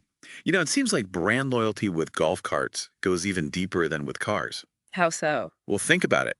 People use their golf carts not just on the course, but also around their neighborhoods, sometimes even for errands. Yeah, you're right. So it becomes part of their lifestyle, like an extension of their community. Yeah, I can see that. So, that sense of belonging, of being part of like a club car family or an EasyGo crew, I think that plays a big role. Like a badge of honor. Exactly. But okay, let's get down to brass tacks here. Let's talk about the actual carts. Sure. This aluminum versus steel frame debate, that was a big one, Oh, yeah. Huge, especially for coastal areas. especially for our listener. Exactly. I remember Autobahn 70 and 904 polarized on the Firm Truth. They were really going back and forth about this. With that. And it seems like Club Car, with their aluminum frames, Mhm. they get the edge when it comes to rust resistance. Right. Just because 804 on Reddit mentioned that too. Yeah, and there's a good reason for that. Definitely saltwater is brutal on metal. Oh, yeah. The salt just eats away at it. And then when you add in things like battery acid spills, which, let's face it, they happen, it just gets even worse. Steel just can't handle that kind of abuse in the long run. Okay, so aluminum is the way to go if you're near the coast. Pretty much, yeah. Yes. Aluminum forms this protective oxide layer, you see? Okay. And that acts as a shield against corrosion, especially from that nasty battery acid. So aluminum is like the superhero armor for golf carts. Huh. Yeah, you could say that. But wait a minute. I also saw some people on Reddit arguing that steel frames are stronger. Oh, yeah, they do have that going for them. And then there's Southerman13 who pointed out that some newer EasyGo models actually have plastic battery trays. Oh, wow. So that throws another wrench into the whole durability debate. It does make things a bit more complicated, doesn't it? Yeah, no kidding. So maybe durability isn't a clear win for either brand. You got it. It really depends on what you're looking for. All right, well, let's move on to performance then. Yeah. Specifically how these carts handle hills. Okay. On Talk of the Villages, there was a user elevator man who was all about their easy go with an AC drive. AC drive, huh? Yeah, they said it was amazing for climbing hills. Much better than their club car. Interesting. You know, for those who aren't familiar with the lingo, AC stands for alternating current, and DC stands for direct current. Okay. And generally speaking, AC motors are more powerful. They offer more torque, which is that rotational force you need to get moving, especially uphill. So more torque equals more hill climbing power. So does that mean easy go automatically wins in the performance category? Not necessarily. How come? Well, it's important to remember that motor technology has evolved over time. Just because a cart is an easy go doesn't mean it automatically has an AC motor. Oh, so older models might still have DC motors. Exactly. And newer club car models could very well have AC motors that outperform their older counterparts. So it's not just about the brand, but also the specific model and year. You got it. You got to do your research. Yeah, well noted. And speaking of real-world performance, there was another user on that forum, Ohio Girl. Yeah. And they mentioned that both their EasyGo and Club Car slowed down on hills. That's a good point. Especially since our listener is going to be using their cart in a hilly area. Exactly. So it seems like hill performance can vary even within the same brand. Absolutely. You can't just rely on the brand name. You have to look at the specific model and what other users are saying about it. Okay, user reviews are key. They are your best friend when it comes to this kind of stuff. Gotcha. Well, speaking of user reviews and real-world quirks, remember Elevator Man who loved their EasyGo? Yeah. Well, they also had a club car that had a bit of a brake light issue. Oh no, what happened? Apparently the brake lights only worked if you pressed the pedal in a very specific spot. Huh? Really? Yeah, can you imagine trying to figure that out while you're driving? Oh man, that sounds frustrating, but also kind of funny. Right. It's those little details, those quirks and annoyances that you don't always get from the marketing materials. That's why these forums are so valuable. They give you the inside scoop from people who actually own and use these carts. Exactly. It's like having a direct line to the cart whisperers. Ah, I love that. And sometimes those seemingly small details can make a big difference in how you use the cart day to day. Absolutely. Imagine cruising down a hill trying to warn the cart behind you to slow down, but your brake lights decide to take a break. Yeah, not good. It could be dangerous. All right, so lesson learned, always check the user reviews for any potential quirks, no matter how hilarious they might seem. It's exacta. Okay, let's switch gears now and talk about modifications. All right. Specifically lifts. On Reddit, there's a lot of talk about EasyGo TXT lifts being the favorite because they maintain the original shocks and springs. Okay. Unlike some aftermarket lifts for club car. Interesting. So for those who don't know, lifts are basically like high heels for your golf cart. Okay. They give you that extra ground clearance, which can be great for off-roading or just, you know, looking cool. So you're saying my golf cart needs a lift to strut its stuff? Maybe not. It depends on what you're going to be using it for. Are you sticking to paved paths or do you plan on going off-road? Okay. And then there's rod quality to consider. Some lifts, especially the ones that don't use the original suspension, they can make the ride pretty bumpy. Good to know. So lifts are cool, but they're not a one-size-fits-all solution. Exactly. You have to think about your needs and how you're going to be using the cart. Right. And speaking of modifications, PDSW mentioned their Icon cart having four-wheel disc brakes. Oh yeah, that's a good point. Is that something worth considering? Definitely, safety features are important. You know, disc brakes generally offer better stopping power than drum brakes, especially in wet conditions. So if you're going to be driving in hilly areas or places with unpredictable weather. Yeah, disc brakes are probably a good idea. Okay, safety first. All right, so we've covered durability, performance, quirks, and modifications. We're making good progress. It's like we're building the ultimate golf cart checklist. We are covering all the bases. And speaking of bases, we can't forget about aesthetics. Oh, you're right. We need a cart that looks good, too. Exactly. You want a cart that reflects your personality. Of course, style is important. It is. So let's dive into the world of golf cart fashion, shall we? Let's do it. So when it comes to looks, these forum threads were all over the place. Oh, yeah. Lots of opinions, but no clear winner. I remember that Hacker's Paradise thread. Yeah.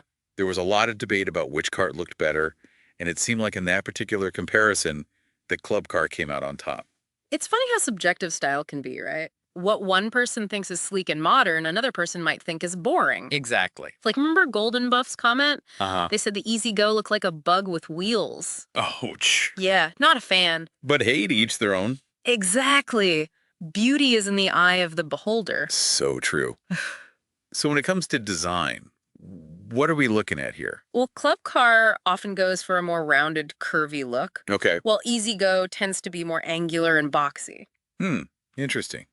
It's almost like those car comparisons we were talking about before. A Club Car is like the smooth lines of a Ford. And Easy Go is the ruggedness of a Chevy truck. Exactly. Yeah. And those design choices aren't random, you know? What do you mean? Well, they often reflect the brand's image and who they're trying to appeal to. Okay. Like Club Car with those smoother lines might be going for a more refined, luxurious vibe, while Easy Go with that bolder, more utilitarian design could be targeting people who prioritize function and durability. So it's like choosing between a tailored suit and a rugged pair of jeans. That's exactly. Both stylish in their own way, but for different occasions and personalities. I like that analogy. Yeah. So at the end of the day, it's all about personal preference. Absolutely. Yeah. What makes you feel good when you're behind the wheel? Okay, so we've covered Club Car and Easy Go, The big two. right? But what about some of those other brands that people mentioned, like Yamaha and Icon? Oh, yeah, those are good ones, too. I think it was Brick Clark 904 and PDSW on The Whole Truth. Yeah. They brought those up. It's good to explore all the options. Definitely. Yamaha is known for having really quiet engines. That's nice. Harrison Mitch mentioned that. Yeah. And then Icon has a reputation for being super comfortable. Oh, that's important too. Definitely. Brick Clark 904 said that their Icon cart rode like a dream. Well, it's like finding a hidden gem. You got it. You know, a brand that you might not have considered before, but turns out to be perfect for you. Exactly. So don't be afraid to think outside the box. Okay, now, no matter what brand you choose, there's one thing you can't forget about. What's that? Battery care. Oh, yeah, that's crucial. Boataholic on The Whole Truth actually asked about that. Yeah. It's something that a lot of people overlook, but it can really make a difference in the lifespan of your cart. Right. It's like forgetting to change the oil in your car. Exactly. It might run fine for a while, but eventually it's going to catch up with you. So what are some of the things we should be doing to take care of our batteries? Well, Autobahn 70 had some great advice. Okay, like what? They recommended using watering kits and distilled water. Okay. And they even shared a link to a handy watering jug on Amazon. Oh, that's convenient. Yeah. So watering your batteries regularly helps prevent them from drying out. Okay. And using distilled water is important because it doesn't have any minerals that can build up and cause problems. So it's like giving your batteries a spa treatment. Haha, pretty much. All right, so we've gone from brand loyalty and frame materials to hill performance brake lights and now battery care. We've covered a lot of ground. Who knew there was so much to think about when choosing a golf cart? It's a lot more complicated than it seems on the surface, right? Yeah, no kidding. But that's the beauty of a deep dive. Exactly. We get to explore all the nuances and uncover all the hidden gems of knowledge. We're like golf cart detectives, Ah, love it. sifting through the clues to find the perfect ride. Well said. And remember, this whole deep dive is for you, our listener. That's right. So let's shift gears and focus on what matters most. Your needs. Exactly. Your priorities and your vision for the perfect golf cart. Right. We've given you the tools. Now it's time to build your masterpiece. What are the things that stand out to you the most? What features or factors are most important to you? Think about where you're going to be using your cart, how often you'll be using it, and what kind of terrain you'll be driving on. Are you sticking to paved paths or are you planning on going off-road? And of course, don't forget about your budget. Yeah, that's always a big one. It's like planning a dream vacation. Okay. You have to consider your destination, your itinerary, and how much you're willing to spend. I like that analogy. So choosing a golf cart is kind of like planning a trip. It is.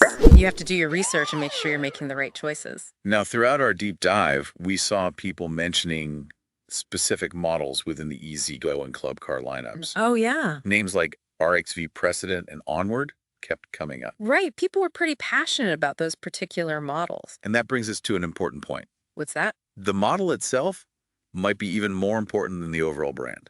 That's a great point. You could be all about EasyGo's reputation for durability. Yeah. But if you choose an older model with a DC motor, you might not get the hill climbing power you're looking for. Makes sense. Or you could love the sleek look of a club car, but if you end up with a model that has a rough suspension, those bumpy rides could get old fast. So it's like choosing the right trim level on a car. Exactly. Yeah.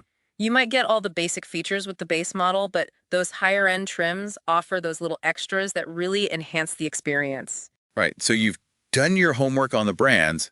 Now it's time to get specific and look at the individual models. Exactly. It's like zooming in on a map. Okay. We've looked at the big picture. Now it's time to find the perfect address for your dream golf cart. And remember, each model is going to have its own pros and cons, its own user reviews, and maybe even a few of those quirks we were talking about. Right.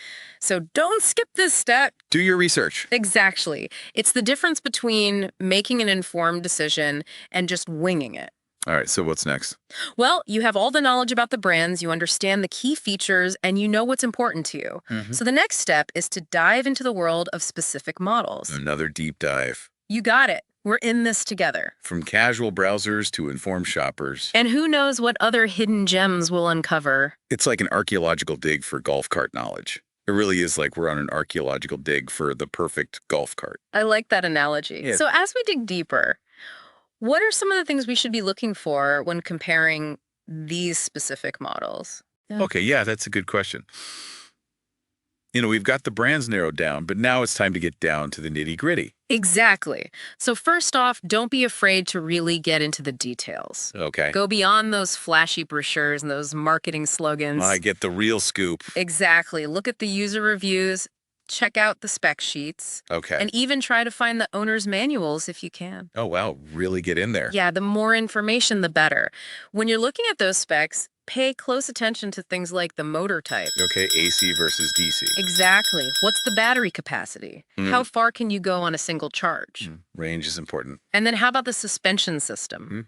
Is it designed for a smooth ride or is it built for off-roading? Okay, so it's all about matching those specs to your needs. Precisely. It's like comparing different types of coffee beans. Okay. They all make coffee, but some are stronger, some are smoother, some have a more complex flavor profile. Oh, yeah, I see what you mean. You got to find the one that suits your taste. And in this case, your golf cart needs. Exactly. And don't be afraid to ask questions. Yeah. Reach out to dealerships. Talk to people who already own the models you're considering. Get that firsthand experience. Exactly. The more information you gather, the better decision you'll make. So it's like putting together a puzzle. I like that. Finding all the right pieces to create the perfect picture. And remember, this is an investment. Okay. A golf cart is more than just a vehicle. It's a lifestyle choice. Yeah. It's about enhancing your leisure time, connecting with your community, and maybe even showing off a little bit with your stylish ride. So it's about the whole experience. Exactly. It's about enjoying the journey. Well said. So as we wrap up this deep dive, what's your final piece of advice for our listener? Take your time, do your research, and most importantly, have fun with it. Yeah, this should be an exciting process. It should. You're about to get a new golf cart. That's right. And hey, once you make your decision, send us a picture. Oh, yeah. We want to see what you end up with. We've come a long way together on this journey. Yeah, we have. From casual browsers to informed shoppers. And who knows, maybe we'll even bump into each other out on the course someday. That would be awesome. Until then, happy karting. Happy karting. And to all our listeners out there, thanks for joining us on this deep dive into the world of golf carts. We hope you learned a thing or two. And that you're feeling confident and ready to make your decision. Remember, knowledge is power. So stay curious, keep learning, and keep on rolling. Hey guys, welcome back to the channel, and check this out. I got something to show you today, and it is right here.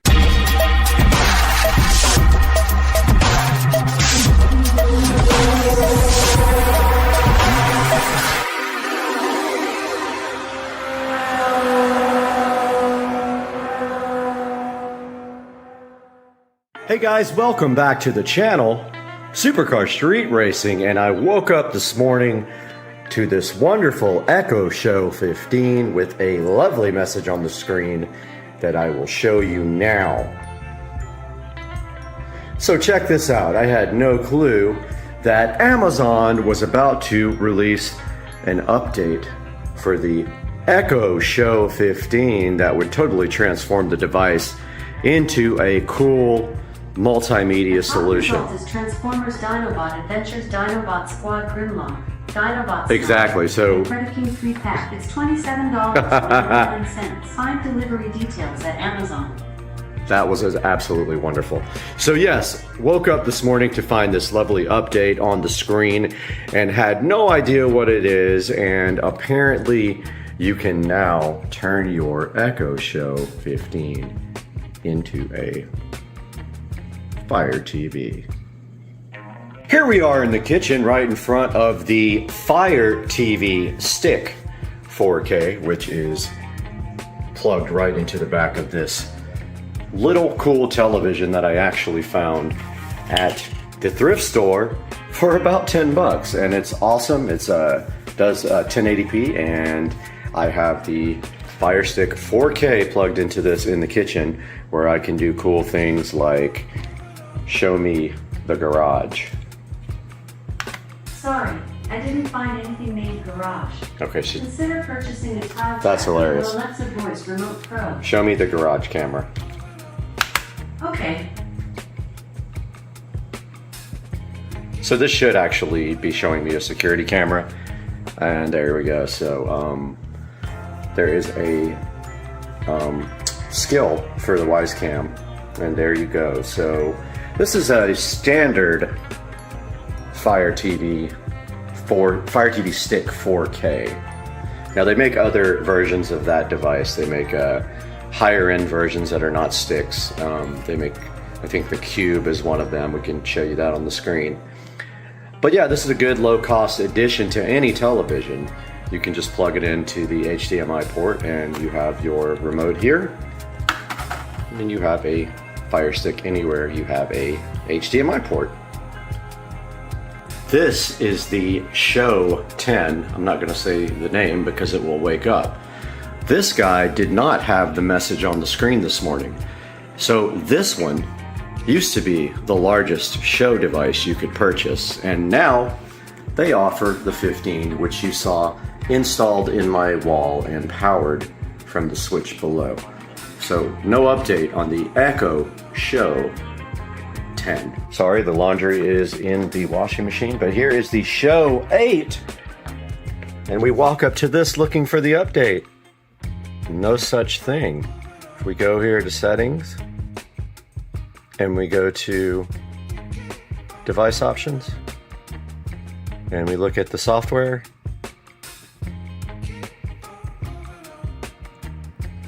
we hit update. Aha, it is downloading a new update, but it is not going to be the Fire TV update, unfortunately. Okay, walking into the office here, we can see the Show 5 sitting here looking all wonderfully flush mounted into the wall, which I have a video on that if you are curious as to how to flush mount your Show 5, and this is powered from the switch right here. Let's turn some lights on in here. Let's see if this guy has it. Let's go to settings and device options and software.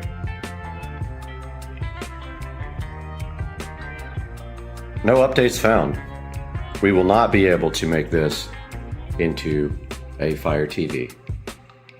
Back at the beautiful Show 15 here, which is wired into this switch, you can check out my video on how I did that with the Show 5s. You can see here, this would look cool flush mounted into the wall, but instead I chose to cover the old hole for the Show 5 and mount the 15 here.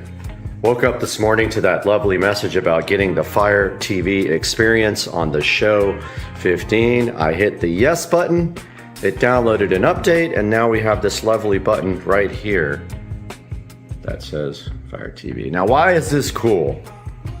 Well, let's push it and find out. And check that out, guys. This thing turns directly into a Fire TV. And this is cool because now you are not locked into the Fire OS limitations anymore, because you can get apps now that you can't get on the Show model. For example, the Show does not have YouTube. Let's see if we can find it. There's YouTube TV. Aha. No YouTube, huh? Let's see. Oh, wait, there it was. I looked right over it. There it is. This is absolutely fantastic and a game changer. Because now you don't have to use the browser in a Show to get YouTube.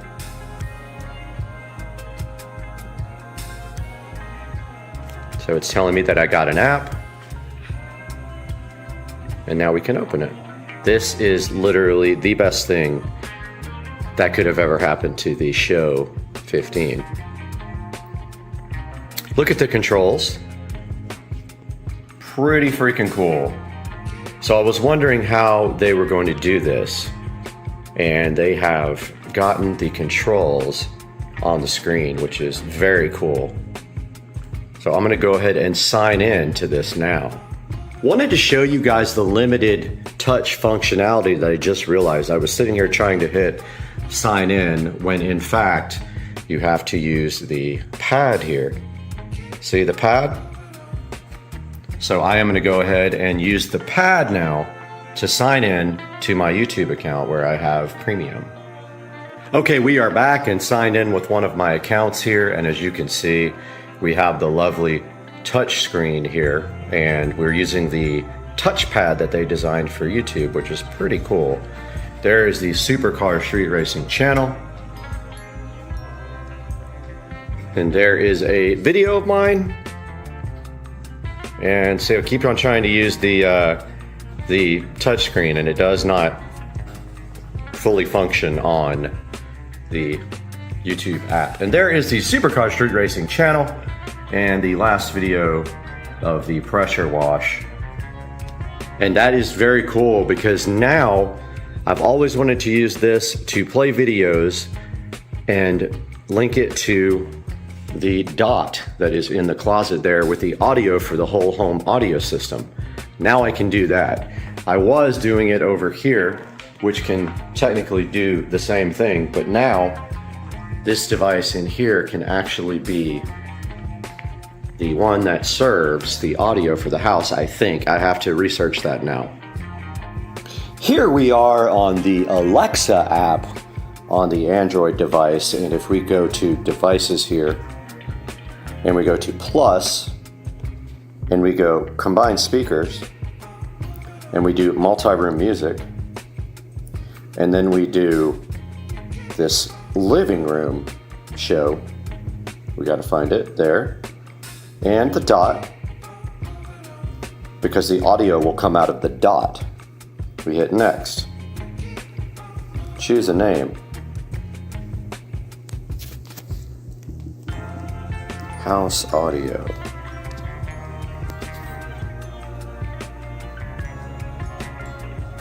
Okay, so now we can go back and see if that actually worked.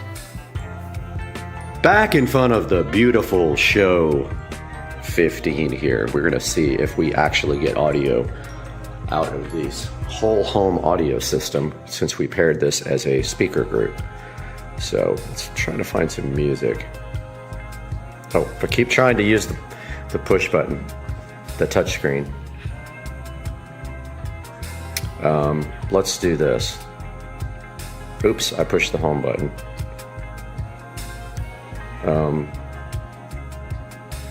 Okay, let's try that again. I keep going. Okay, so search. And let's do, we can't. We can do the voice, but let's do space music. Space.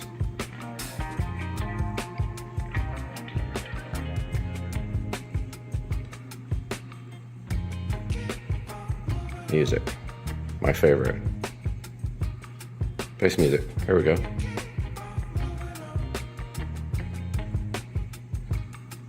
Okay, let's see if that worked.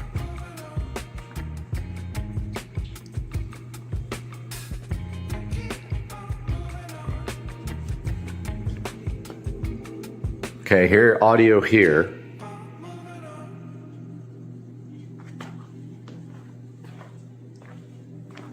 Echo, raise the volume. Not hearing it. I'm gonna check out and see why. Back, and I was able to figure out the multi-room audio, I think. You have to actually push this button. It doesn't actually just start playing on the multi-room audio. And here are all the groups. And you can just actually press the group that I created to make the the audio actually play on that group. I had no clue because it doesn't work like this on the Fire Stick. On the Fire Stick, you literally can just start playing and it just works. But this is your little groups to send the audio to. Pretty cool. That's how you do multi-room audio on the Show 15.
Back in front of the Echo Show 15, and in conclusion, Amazon has added the Fire TV experience to the Echo Show 15, and as you can see, I will link another video here in the corner that you can actually sideload apps, even though a lot of websites will tell you you cannot.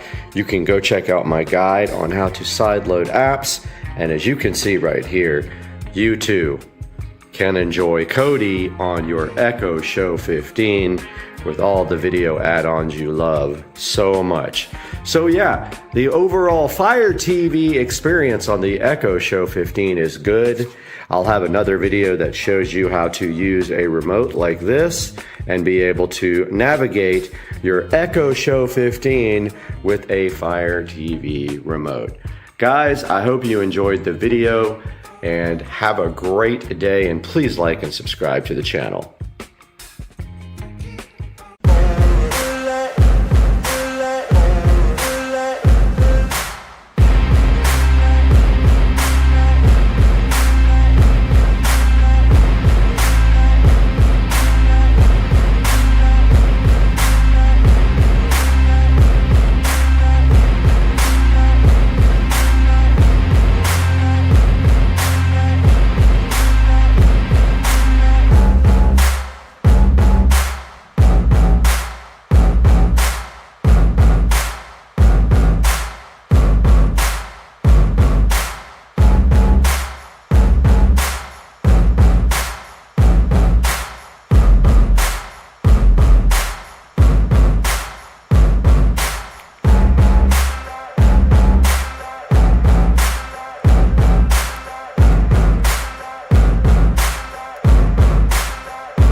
Hey guys, welcome to today's video. Glad you guys decided to join me on this Sunday morning, the day before Martin Luther King Day. And you can see in Florida, in Jacksonville, We have a storm that came in last night at around midnight, and it is blowing hard today, and it's just not a great day. But we're going to take an opportunity today to show you some things about the Echo Show that you might not have known. Now, depending on how you feel about monitoring your home, as long as you don't have any issues or your guests don't have issues with privacy, I'm a big advocate of monitoring as many rooms as possible in your home. In case you have a break-in, you have video evidence, and the more cameras you have, the more you can cover if someone breaks in. Example, I don't have many cameras inside the house, but I do have one in my living room that points at the door, and it, of course, is a Wisecam V2, and it does motion detection and person detection. So it's pointed, the zone is set to that door. So if someone walks in that door, it sends me an alert. Of course, that's an awesome thing. Now, the house came with the best security system ever. You open the door and that thing goes crazy, but I don't use that one, obviously. Today we're going to look at unlocking a feature that is kind of hidden and controversial on your Echo Show. So this feature is called home monitoring. So let's go to the Echo Show that's in the living room here. So it actually faces the office door. Now, of course, well, I'll show you how to configure it first. So you just open up your settings screen there. Go to settings. Scroll down to camera. See this feature here that says home monitoring? Flip this switch to on, and it says beware, anybody can stream anytime. So what they want you to know is that be sure you know what you're doing. Now it's going to make you put your password in to enable this. Hit continue, and I'm going to do that now, and I'll be right back. Alright, we got the password all put in on the Echo Show 5. Make sure that your camera is open here. And that's another thing. If you put this in a room where someone wants privacy, you can always flip that and they can't see it no matter what. You still be able to hear though. Alright, it says it all set. So now the next place you can access this is either another Echo device, or let's say a Fire Stick, or the app. If I say it, it's going to wake up all the devices, but you know, it's the Alexa app. Oh, she didn't wake up. Okay. Let's take a look at it on the Echo, the Fire Stick. So this is my kitchen. I have a Fire Stick 4K here. So this is a feature I didn't know about until a couple months ago, but if you can use the microphone to talk to this just like another device. So show my smart home dashboard. Okay. This is how you access all your your smart home devices, and trust me, there's a lot. You should check out my smart home tour. Now, if you notice here at the top, we can go to the whole thing, lights, plugs, switches, or cameras, and then there's also a grid, and the top thing is cameras. Let's just go to cameras. Okay. So some of these are Wisecams and some of them are Echo Shows. So I don't see the living room yet. So what the deal is, that probably hasn't had time to propagate into the app. This one is the Wisecam.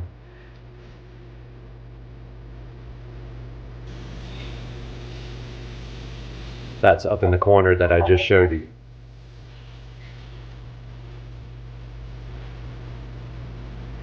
There I am. And it will feed back.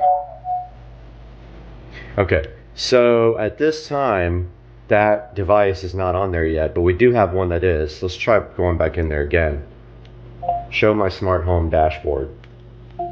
Okay. And if you command one of the other devices, one of the Echo Shows, to do that, it can do the same thing. So let's see. Cameras here.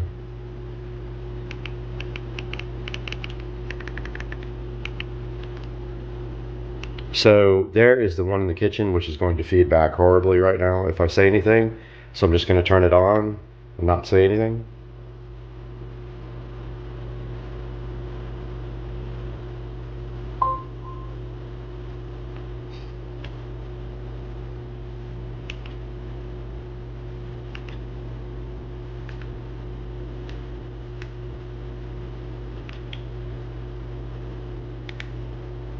So that was that device right there. And we were using that as a home monitoring device. Now there's also drop-in, which is different. Drop-in is a two-way communication session with any of these devices. Look, it shows you a warning there, but it actually is not. I'm already out of it. So this is not drop-in. That's a completely different feature. Let's check out the one in the office. Like how it shows the thumbnail after.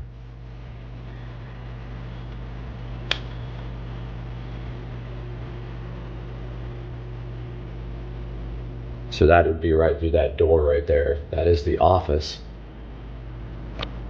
Let's see if it can work. You know, it's sometimes can be a little flaky, so I'm sure they're working on that, constantly improving the quality of this feature. So that one's being a little bit flaky.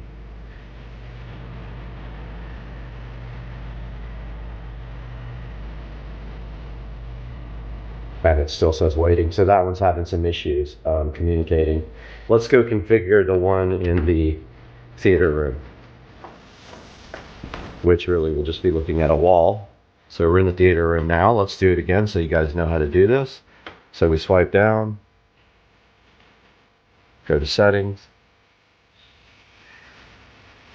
then we go to camera, then we go home monitoring on, continue. It's going to want me to verify. I'll be right back. I went ahead and turned some lights on in there because it's so dark, but let's see if we can access that now from this device. Alexa, show me the home theater Echo show. Okay. I've never tried this before.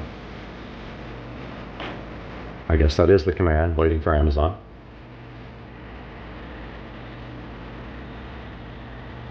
There it is. Pretty freaking cool. Now on the other one, you will see a little warning that someone is viewing the camera. So that's kind of a safety feature. The only time you don't want to see that, I guess, is if somebody's breaking in your house and you don't want them to know you're watching them. But yeah, they will feed back because the microphone's on.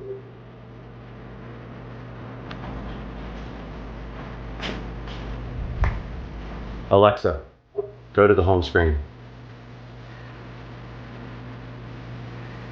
There we go. Let's see if the living room works now. Alexa, show me the living room Echo show. Did you hear me? No. Sorry, I didn't find a group or device named Living Room Echo Show. So we got to figure out what's causing that. Now this one might be named. I thought it was named Living Room Echo Show. Let's see. Settings. Let's try device options. Ah, it's Living Room Echo. Let's make that show. Here we go. Now that'll update in the Alexa app. Alexa, Alexa, show me the Living Room Echo show. Okay, so it still hasn't. No, I don't. It still hasn't propagated through, but sassy. So yeah, so that's taking a look at changing your standard device that you're, you know, if I say it, all of them wake up, your Echo devices to be home monitoring. And I think it's a cool feature. Controversial to some people, but I don't see why, as long as you're not watching all the time. What is the big deal? This is for if someone breaks in your house or if something happens in your house, you'll want to be able to have this turned on. I've used it a couple of times when one of my cameras would not work and I needed to take a look and see what was happening inside the house. So yeah, that's the end of today's video. I hope you guys enjoyed it. I hope you like my smart home, and please comment and subscribe and like and help me out with the channel. I mean, apparently my fridge is smarter than your mom is controversial because we have some great comments down here, guys. My kitchen, real quick. Please go check it out. The full video. Check out this dude, Alligator Ridge. getting a suntan. Alligatorage, I hope you put sunblock on because you can really burn your skin. Oh, don't go in the water, alligatorage. Yo, I got the Govee permanent outdoor LED lights installed and they are looking fly, dog. These things are awesome. I love them. Welcome back to Supercar Street Racing, and we are here in the Supercar Street Racing kitchen this morning, prepping for new windows for the house. So we're getting all brand new windows put in today, but I gotta get these blinds off. I didn't know I had to do it myself, but I'm gonna have to do that work. So let's get all these blinds taken down today on Supercar Street Racing and get some windows put in.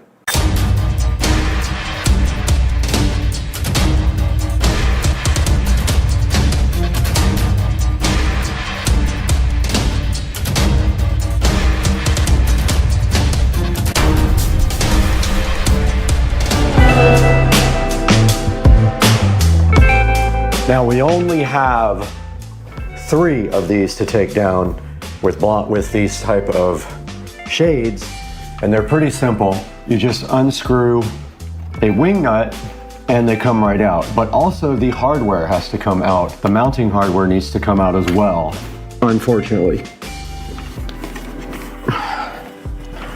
And it is going to make my life difficult.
Okay, all of the windows are clear now for the new window guys to come in and go ahead and install those. So that's all we have to do for right now. We're just waiting for them to show up in the next hour and we'll get busy with the rest.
All right, little update here from Supercar Street Racing in the kitchen. Ace Windows and Doors did finish these 3 windows. All I have to do is figure out how to get these stickers off and then also put the blinds back up. So I'm gonna work on that right now.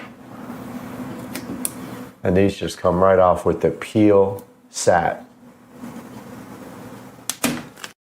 That new window peel sat is so good in your life, and you love the new window peel sat. That peel sat feels so good on the new window when you peel it, and you get the satisfaction on the new window peel with the satisfaction. And the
Guys, we're standing here in the finished Supercar Street Racing kitchen where you guys just saw me put the blinds back up for these 3 windows. Now here is a good close-up look at these frame-in windows that do not require hacking up of your house. These are put straight over your existing frame, so they pull out the window from the frame and then they replace these, and you do not have to cut anything on the drywall and stuff. And the one for the garage is ordered. They had the wrong one shipped from the factory. So let's show you now what it looks like in the theater room. Now we are in the theater room where this was the actual window that had the worst problem. This window was fogged up and cracked. And so now we have this nice, beautiful view outside and this brand new window in the home theater room. And it looks really good.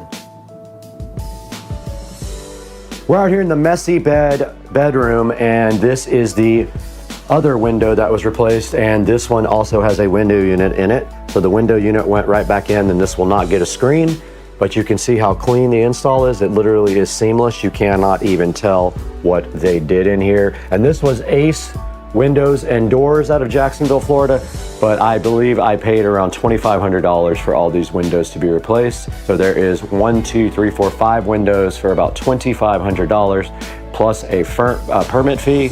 And I hope that you guys enjoyed this video, and we are so happy to have you supporting Supercar Street Racing. Do me a big favor, click like, click subscribe, leave a comment, and make sure you buy all of your Amazon through any of my links in the description of the videos. It doesn't have to be the product that you're buying in the description. You can click through the link and it will help us out greatly by giving us $1 or $2 here or there. And we will see you guys on the next one.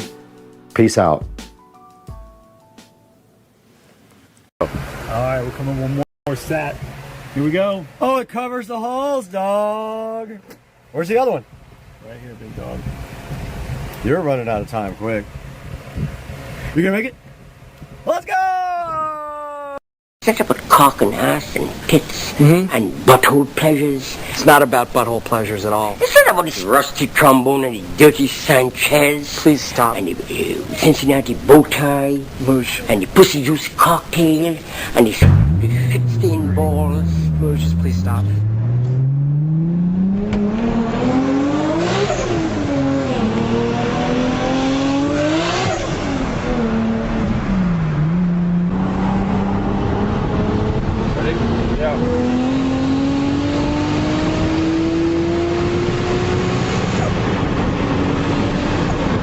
God damn!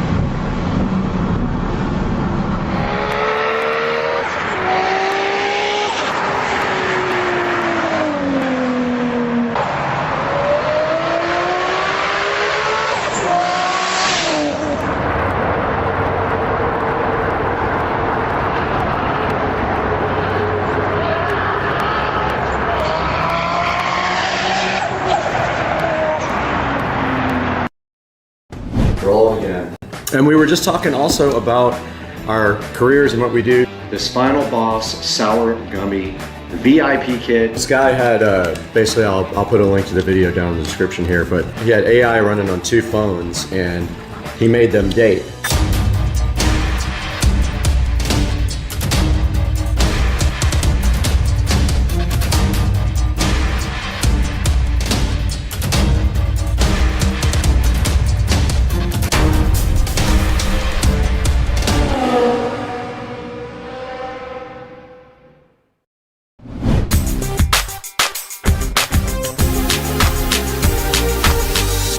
Hey guys, welcome to the podcast. I never thought that we would finally get together and do a podcast, but we have the crew here today in Supercar Street Racing living room. On my left here, we got Jared. You guys all know Jared from the videos on the channel where he built that Lego play button that's sitting right behind. And actually, that probably should have been in the shot somewhere. And then we got Todd. This is my neighbor, Todd. We met the other day. He is a supporter of the channel and noticed that we live in the same neighborhood, which is crazy. So Todd's over here. You guys all know Joe. He's on the channel all the time. So we're doing this podcast. We want to come to you guys and show you this Final Boss Sour Gummy VIP kit that is sponsored.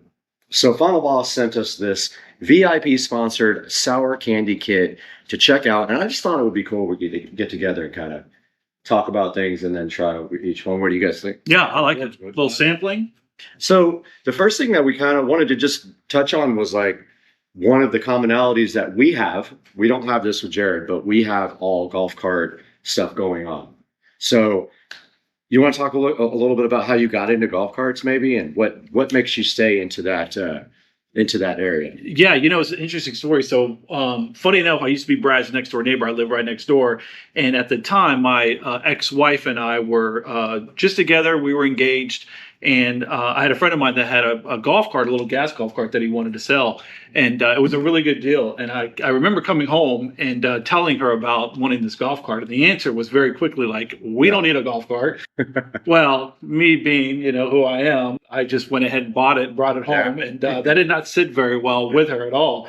But what was funny about that is when I got the golf cart, it didn't take long for her to warm up to the idea of having a golf cart. So I found her all the time riding around the golf cart, So that was how I got into golf carts. A lot has happened since then. That was probably 15 years ago, I think, when I got my first golf cart. And I just been a fan of it. When I first got that golf cart, being in this neighborhood, there was only a very small handful of people that had a golf cart. And then it just took off. And then all of a sudden, everyone. And I think that was just a combination of a couple of people in the neighborhood, recognizing other people having them. And then Florida just blowing up with golf carts. So it all happened at once. And man, it's really interesting because I was just at the trick-or-treating with the kids the other day.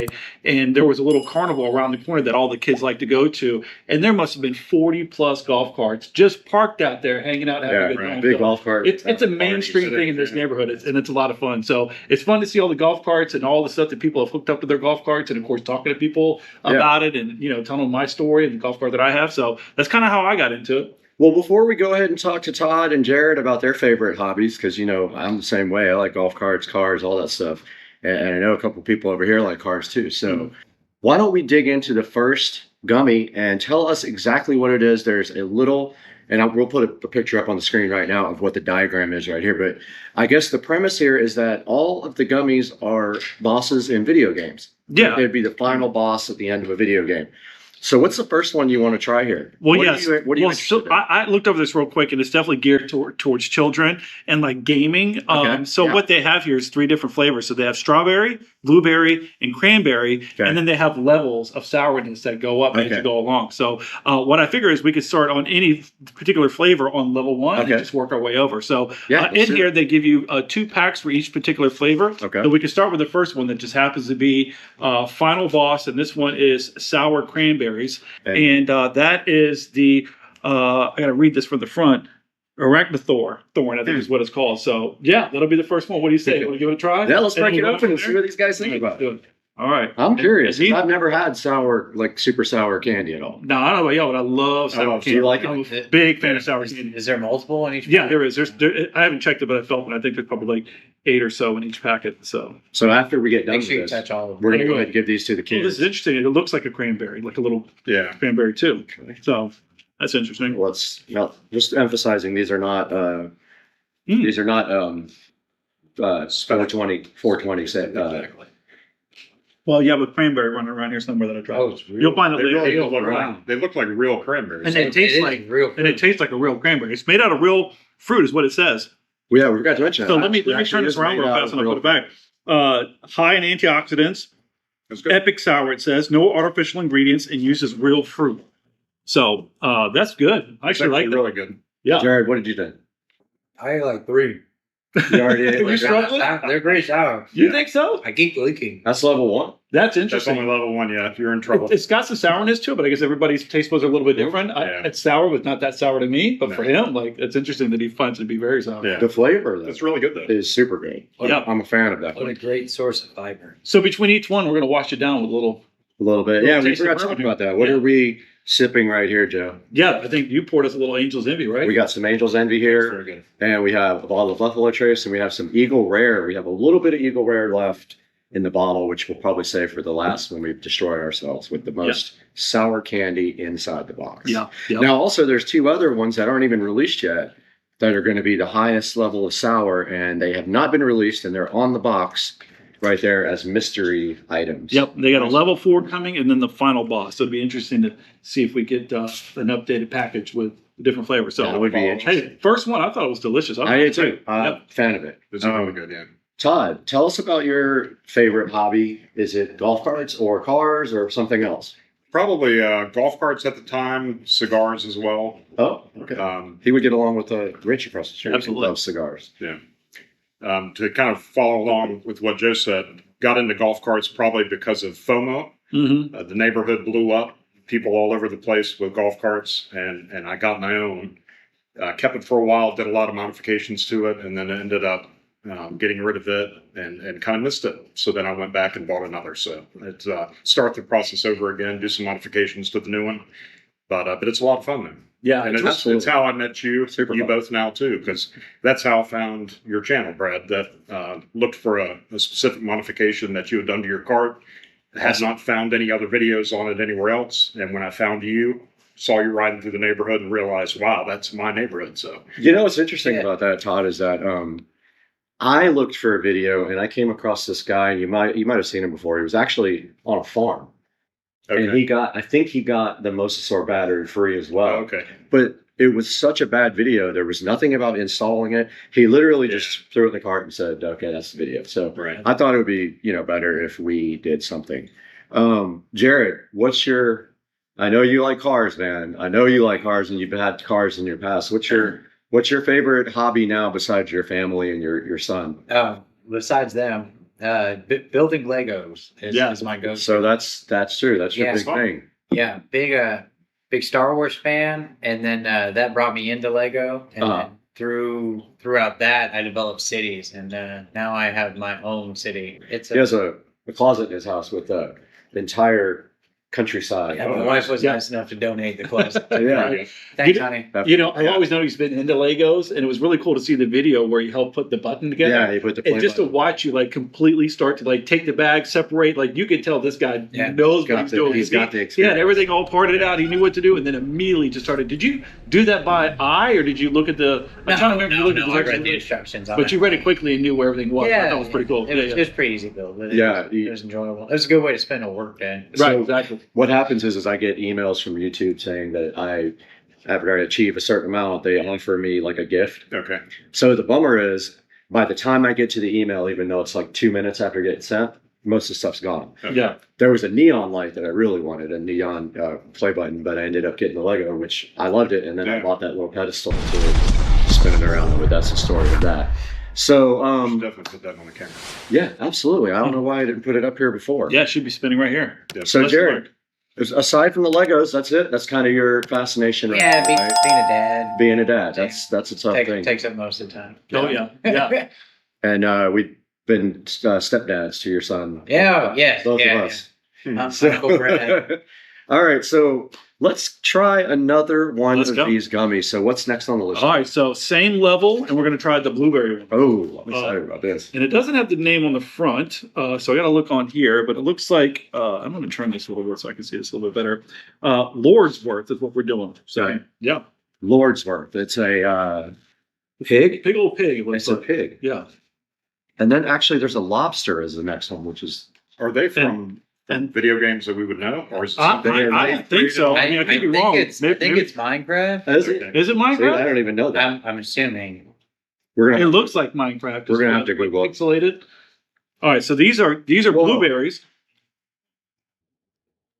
Man. It puckers you up, though, doesn't it? That one's more sour than the cranberry one. For sure. Yeah, for sure. Very much. And even though it's the lowest good. level, so good. I love these. I think these are the actual fruit, right? Yeah. Yeah, it says made with made with real fruit. fruit. I don't know if it's real fruit, but I think concoction. it says made with real fruit. Uses real fruit. Uses real fruit. Okay. Those actually look like dehydrated blueberries. It does. It does. So good, too. Those are good. How would you rate that, Joe, on a scale of 1 to 10 on sour level? Well, I would probably give it a 2.5, maybe a 3. Let's see what Let's see what rises, right? Yeah, but great flavor, Jared, really good. how sour? Those are sour. I don't know. It's sour too. Those are sour, man. This is going to be a roll. On a scale from 1 to 10. To be honest, I think I have a different, set of taste buds maybe, but it's probably about as sour as the first set. So it's interesting. It really didn't go up in scale for me. I wonder if it's the same scale. Having that pandemic thing that we're not going to say the name of. Yeah, right. Is affecting anyone's taste that had it, because I wonder if it was different before that. No, I don't think so. I don't have any side effects. Like talking about hot food, I eat tons of extraordinarily hot food before. Do it today, and nothing's changed. Okay, well, that was actually pretty good. Yeah, I like that one. So, I kind of just want to introduce everybody and what they do in their regular life. We won't get too specific and give out job locations or anything, but Jared, what do you do every day? I bartend for a living. You bartend? Yeah. I guess we are your biggest customers. Yeah. We're there. That's a great question. Favorite. Maybe not the best. There's a group. There's a good group. Yeah. We go probably. We'll bring you next time we go. We probably go if we can. We go every Saturday and Sunday. Sit with them and have breakfast at Broken Egg. Yeah. Have a lot of drinks, and the drinks keep flowing, and then we don't drink and drive home. We Uber. Yeah, so we met Jared. How long ago now has it been? A little over a year. Yeah. I've been at my same spot for going on 4 years now, and I've been in the industry for 15. Mm-hmm. Yeah. So all the fun stuff from food running to where I am now. I got tricked into managing. Mm-hmm. So don't do that. Over that. But it's a great gig for you, right? It's done very well for you financially. It's from what I understand, right? Yeah. And just like anything, it takes time. Yeah. Developing relationships is number one, and Mhm. then also like just being consistent. Yeah. So you got a pretty good regular base of people that come. Yeah. It's A lot of regulars.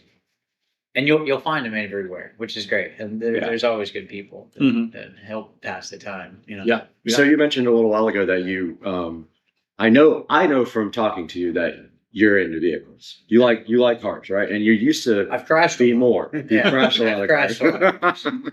You're into crashing them. Yeah. Okay, all right, that's fair. Yeah. But would you say that that's a passion of yours, to own a fast car or drive fast or anything like that? No, I wouldn't call it a passion. Okay. It's who doesn't want to go fast? Mhm. Right? Yeah. I think it's a True. man thing. We Yeah, did that it. one- We did that it one. last night. Yeah. In the Tesla. Yeah. Or the other night, whatever night it was. All right, so I'm going to go ahead now and move on to this next liquid, and it is Buffalo Trace. I'm going to go ahead and pour myself a little Buffalo I'll take a little Trace. bit. I just finished this one off, which by the way was really good. But Yeah. I'm going to kick it up a notch.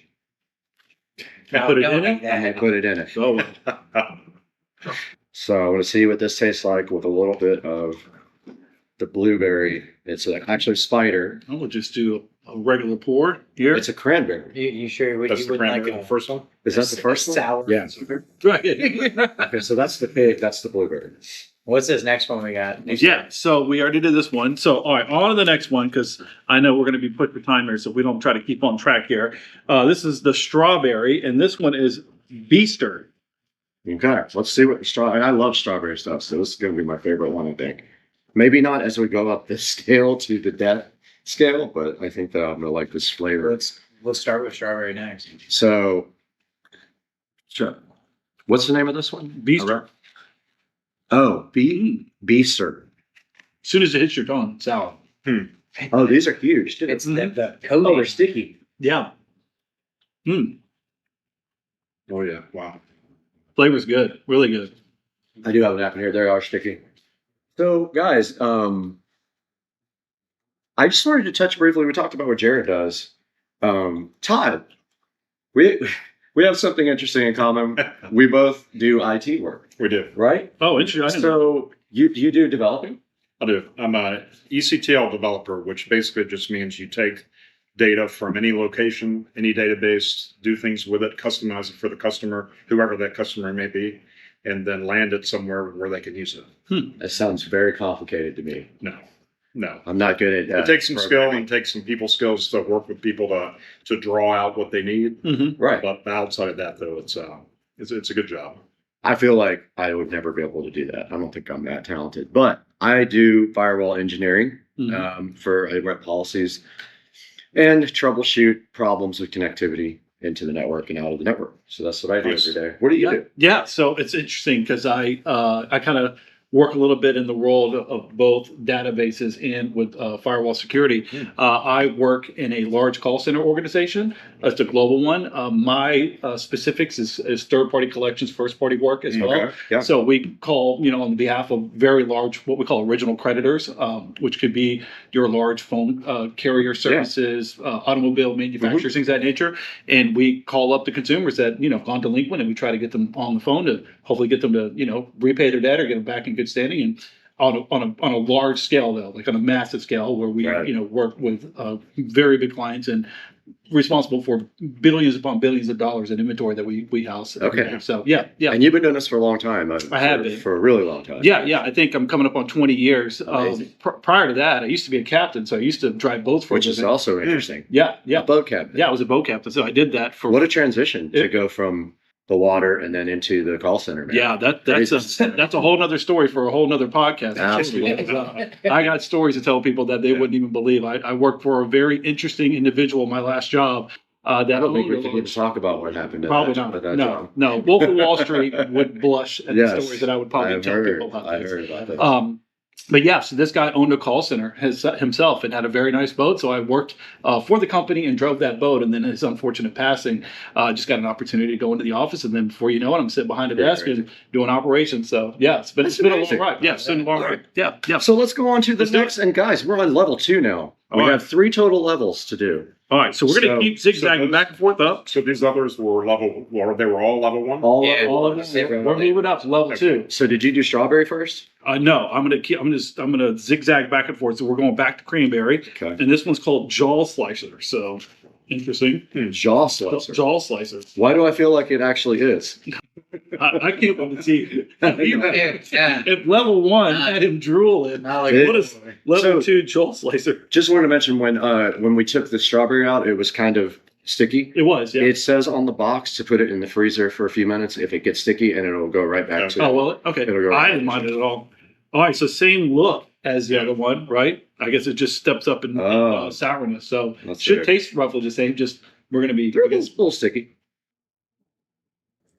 What's your go-to candy? Like for a movie? My go-to candy? Reese's Peanut Butter Cups is my favorite candy.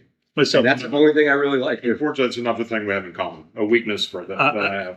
So we just had trick-or-treating. So my kids today came home after being gone for a couple of days, and they spread out all their stuff and over the table. And they're separating them all now. And they know, because I put a side little bucket just for me. Yeah. And they know Reese's Peanut Butter Cups go right in there for me. It's my favorite. Put it in the fridge and then let them get a little cool. Yeah. Love that. Awesome.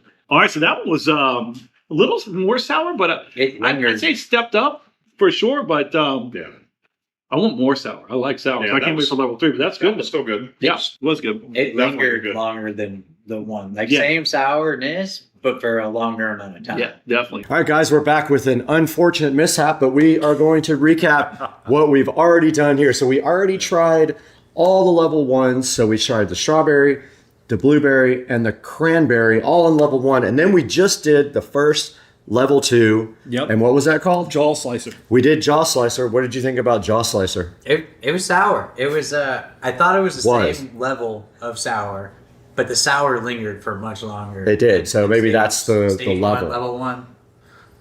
And we were just talking also about our careers and what we do. Joe works at a call center. I work in IT, Todd works in IT, and Jared is a bartender at one of our favorite places. Liquid in glasses. Yes, absolutely. Yeah. So guys, we just elected a new president. Yeah. A couple of days ago, right? What are your thoughts about what? That's what I voted for. Who drove for? Yeah. Look directly at the camera. Oppenheimer? Yeah. I'm not going to go there, but what do you think's going to happen next now that we elected a new president? Oh, I don't know. Is it just something that you just think it's up in the air for the country now, or do you think that this is a positive thing? Or I live a pretty simple life. Okay. The market looks great the last 2 days. That's true. I agree. I do want to retire one day, so as long as that keeps happening, that'd be cool. Right. But, Yeah. I live a simple life. Right. Tom, Jared, about you? I think that it will probably keep rolling. I hope that they allow him to get in and do what he promised he would do. Right. Because if you look at the first term that he served, I think before he was even inaugurated, there was someone in the opposite party that had come out and said something to the effect of "let the impeachment proceedings begin." I'm paraphrasing, of course, but so maybe the results could have been maybe a lot better had he had the opportunity to just roll with it and do whatever he felt. And that way, at the end of 4 years, we all do what we were supposed to do and do our civic duty and vote. I just hope he gets the chance to do what he says he's going to do. I agree. Joe, what do you think? Yeah, I think I piggyback off that. I mean, he definitely had a lot of headwind against him, going into his first 4 years. I think in this particular situation, we still have to see whether or not he gets control of the House. But the fact that, obviously he's president, he's got the Senate, that's already been secured. If he does get the House, and it really gives him a lot of control. So I don't think that he's going to have a lot of headwind. If anything, he's going to have a lot of tailwind, which should be good for him to be able to push along the things that he wants to get done. Because I think like any president, whether you're on the Democratic side or the Republican side, I hate when there's a lot of opposition because, they go in there and they want to do good things. That's what you hope for. But there's just too much fighting. Yes. And I think that it just causes too much turmoil and we can't be effective as a country. So I'm always behind my president, no matter what side you lean on. I think you should get behind your president, good, bad, or ugly. And I just really hope that, people can kind of see that, hey, those first 4 years, they were, tumultuous. They were a little bit on the wild side. But I think that, for the most part, we manage as a country. Wars were not out of control. And I really think that this 4 years, hopefully people can kind of take a step back, realize that, we need to give him the reins that he needs to run this country. And let's hope that we make good strides.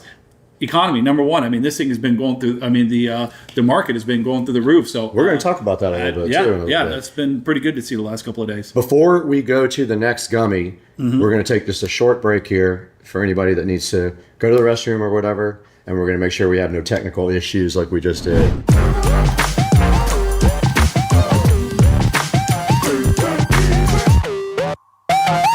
All right, so we're back. We just took a short break, and we are back with Jared, Todd, Brad, and Joe podcast, which had a little technical problem, but hopefully we're on the right track now. And we are on level 2, and we are at what gummy? We are going to try the blueberry level 2 Chelsea. And Chelsea looks like a shellfish. It does. A lobster. Lobster or maybe a crawfish. Crayfish, depending on. Crawfish. Mudbug. Yeah. All right. Let's see. Blueberry. I did feel like the blueberry one was the most sour the first Same time. look. Okay. Or maybe it's not mine. You almost feel the sourness on the actual fruit. Woo! That one had some more sour. Whoa! That was good. Yo! That's sour. Yeah. Oh. That one's super sour. Struggling with it. All right, well, scale of 1 to 10, the sour level. Yeah, more sour, definitely. I think it's kicking up a notch. That's probably a 5 in my opinion. book. Yeah, it's probably, the first one was like a 2.5 to me. This was probably like a 4.5 maybe. Jared, Yeah, what do you sour. think about the sour level? That's probably not great. Pucker factor, Todd. It definitely has a kick. More of a kick than the first, for sure. Definitely. And the interesting thing is these have melted into my bourbon. Oh. And now it's sour blueberry bourbon. Very good. Oh, okay. The stuff off the surface melted. Okay, gotcha. The powdery goodness. So let's talk a little bit about sports, man, because our home team has been having some problems here lately. Yeah. Well, it depends on if you're talking college or Let's talk NFL. about professional sports Okay, first. yeah. So how are the Jaguars doing? They're this year? terrible. They're Not awful. doing that great, are they, guys? I mean, I'm born and raised in Jacksonville, Florida, multiple generations, and we were really excited to get the Jaguars, but man, it has just been a long road to be a Jaguars fan. We've had some ups and downs. We've made it pretty far, in the playoffs, but, Not this year. here we are, with one of the second most expensive player in the NFL. Yeah, our and we quarterback, can't- Trevor we Lawrence, can't win a and game. we can't get nothing going, It's Jared- just amazing to me. Jared is a Texas fan. Yeah. So he can't comment on the Jaguars. Well, he knows the struggle And- too, then. Yeah, we're living it this season. I took our bye week as a win week for me. Oh. It's a rough year. Yeah. Todd, what about you? Are you even watching any football? I'm not a sports fan. Not a sports fan at all. Okay. Stay away from it. Well, Drive you Rather nuts. it not even come on my TV in my house. There's a lot of smart reasons not to be a sports fan, man. It takes up a lot Brad, of your time. How about you, man? What's So your team? I've been watching the Jaguars, and I've watched pretty much every game. But I also have been watching Canadian football because our neighbor's neighbor's nephew plays in the CFL. So we watched a little bit of that. He's out. The season's over, and now we're focused on Jaguars this Sunday. I forget who we play. The Jags. You'd have to be interested in the Jags right now to know who I we're playing don't next, and remember I who have we're 0 playing. inches right now. But it's bad. It's going to be bad for us this Sunday I too. believe that. I believe So let's move on to the next level 2. We have one more level 2. Yep, we do. And this one is the Bilton. And this is going to be my favorite, strawberry. Bill as in bill of a duck. So Okay. Yep. So he's a bill. He's a duck. Yep. All right. Another big strawberry. I'm gonna take 2. Oh, Are they? They're messy huge? again? same thing. Yeah, Are they sticky? a little sticky. Yep.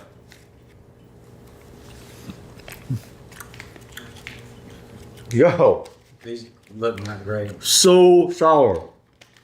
Definitely more sour. Those are the best ones, man. Those are good.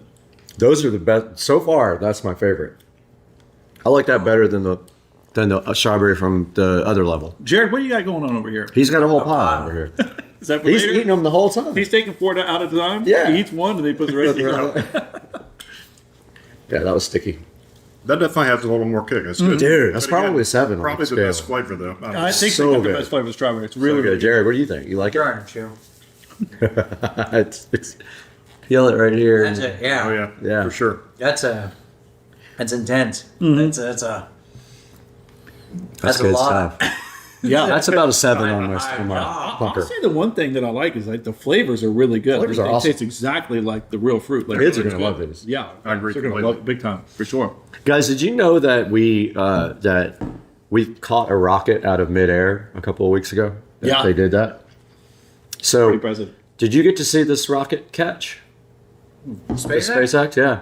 The replay. Yeah. I wasn't there. Yeah. I was watching it live. It was kind of the craziest thing I've ever seen. Todd, did you see this? No, I normally stay on top of that stuff, but no, I didn't. So basically, I don't know how much you know about Starship, but it's the next generation fully reusable rocket. They're going to reuse the upper stage and the lower stage. And part of that reusability was originally going to be landing both stages. And they decided that why would they land it when they can catch it with the tower that they launched it with? So they have these two things called chopsticks. They look like arms. Oh, wow. That's what they use to stack the rocket when they take the upper stage and stick it on the bottom stage. Mm-hmm.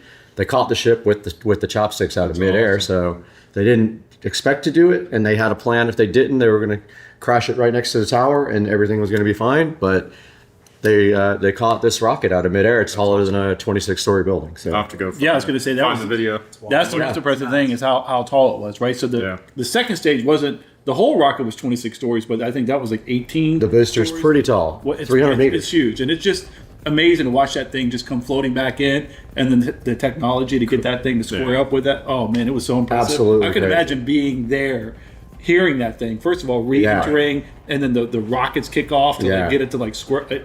Impressive. So one of the problems with the space industry right now is the regulation. That's why they're talking about making Elon Musk the efficiency control person in the government and appointing him to handle government spending. The point being that if you're spending people's money, you should be fired if you're not doing it the right way. So Elon wants to change that. And if people are spending our money crazy with buying $10,000 parts that are $5 parts, they're going to be fired. But that's something that we have to look forward to. But also the government, the regulations and the process of getting a launch license is so insane that it's slowing down our ability to do these launches. Yeah, and not to get political, but that's one of the reasons, amongst other things, that Elon Musk was very volatile. Yeah. I mean, vocal, I should say, with Donald Trump in the election because of the whole issues that he had, and I forget the name of the department that oversees the licensing for them to be able to FAA, right? Yeah. And I know that they were giving him a pretty hard time. So there was a lot of things that he was upset about, but it'll be interesting to see. I mean, this cabinet that Donald Trump potentially is going to build out is got some really interesting characters in it, from JFK Jr. to Robert Kennedy, I should say, I think, Elon Musk, and a few other people. So it's a diverse crowd. I mean, of all different parties, all different backgrounds. So pretty interesting to see what'll happen. And Elon has proven he can drive costs down on everything. And one of the things about the Starship that the government doesn't understand and know how to do is they reiterate and then they fly again, and then they reiterate and they fly again. They don't have to wait for approval from anybody to make changes to the rocket and fly again and test. And if they fail, they make changes and they fly as fast as they can again. And that's kind of what is driving the success of SpaceX. Well, it's private, right? It's not NASA. It's private. The biggest thing. Exactly. Yeah. And the biggest NASA contract. And not surprising that they've had some major steps in this process, because nobody's there to tell them what they can and can't do. Yeah. All right, let's move on. We got to go to level 3. Yeah, exactly. All right, we're on the highest level. All right, so this one is Clarissa. Clarissa. And we're going back to the cranberry again. It's a cat. The bags look scary. Yeah. This is They're a getting green dark, more scary, right? Yeah. All right, here we go. Hopefully the camera's still working. Okay, it's a cat. No, it's a fox, I think. Yeah, it looks like a fox. Fox?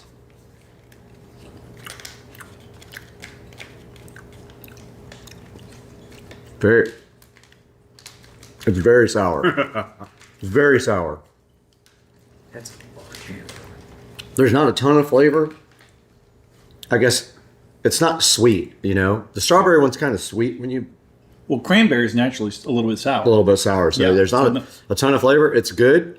Very, very sour. By far, I think that's the most sour one. Yeah, I agree. Is this acid reflux inducing? I'm hoping so. Todd, what did you think about the cranberry, the claw? I think Clarissa. It's funny to hit the point where the acidic flavors have probably surpassed the sweet stuff. So now it's just like you get a big blast of the sour. Yes. It's kind of good. I mean, it's different, but it's good. Jared, are you still chewing it? Or are you working on it? Yep. I think he's having trouble with this one. That's awful. I didn't think it was bad. No, it's not bad. It's very sour. Very sour. It stings. Yeah. It does sting. It does sting in a good way. I love it. Sour candy is my favorite thing in the world. So, yeah, really, really good. Guys, we're going to take a short break again for the restroom, and we'll be right back.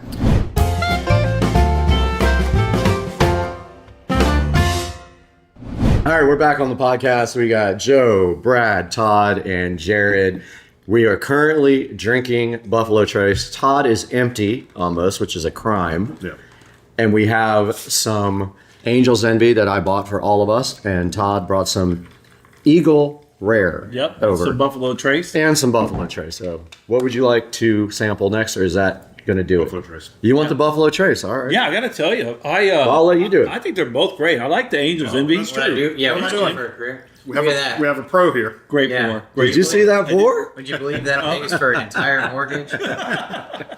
Nice job, man.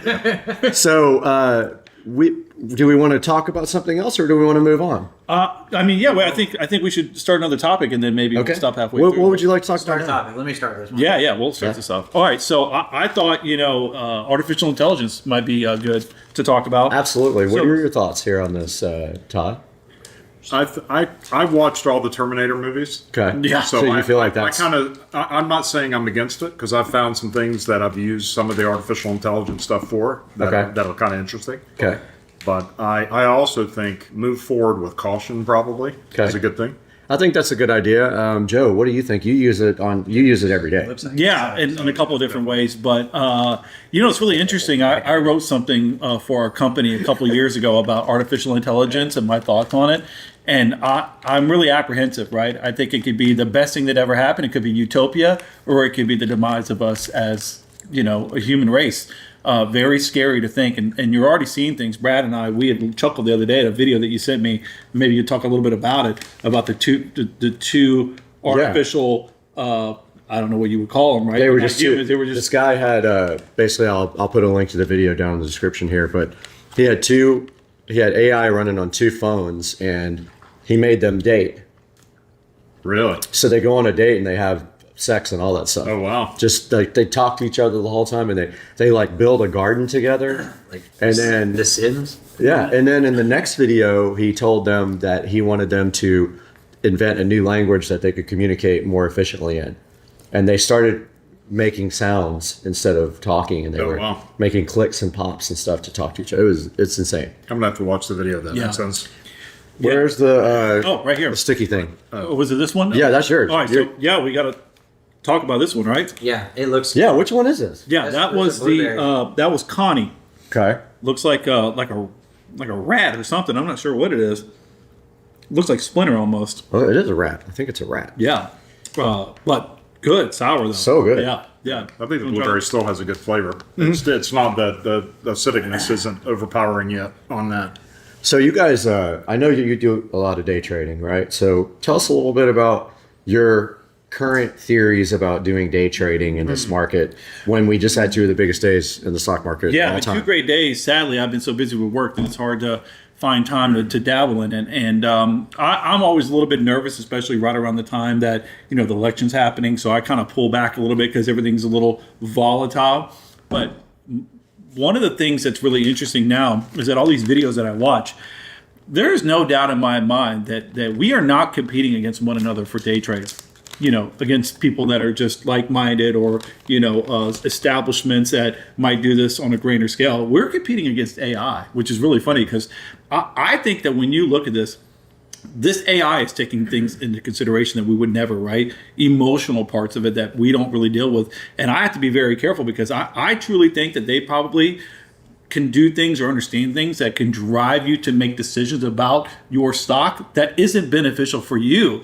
And I fear that the days of being able to go in as an individual and just have fun in doing it might be over. I don't know. I get more nervous by the day that I have no control over it and that I can try to have control, but there's just things that if you're day trading, it's a little dangerous. It's one thing to hold on to it. You got a good company, makes money, it grows, long-term conservative. But like if you're trying to do stuff like, Jared and I do, and you're getting in and out and having fun with it, it's a little scary, Yeah. Do you do any stock trading at all? I do a lot of trading, not day trading. Yeah. Okay. I do. I'm in my investment app probably an hour to 2 hours a day. Oh, nice. Watch it very closely. Have some companies that I read everything I can read about, but nice. Okay. Haven't got into the single day buy it and sell it yet. Mm-hmm. Mm-hmm. Well, these guys have a constant day trading text stream going, so I know that they're already doing it. But Jared, tell us a little bit about your thoughts about day trading now compared to 2 days ago for the election. I like working really hard to break even. Sometimes that's the way it is. Yeah, that's pretty much where I'm at. It's definitely a hobby. I'm in it for the long haul too, but I don't know. I catch myself trading on emotion right now, and I don't can be dangerous, but it just happens. But I'm a big option guy, and I take really, really short-term options. Mm-hmm. Like I said, I work really hard to break even. Yeah. So, I find him and mine, our conversation a lot like gambling. Like I'm always quick to tell him about all the stuff that I won, but I'm pretty quiet about the times that I get burned. All right.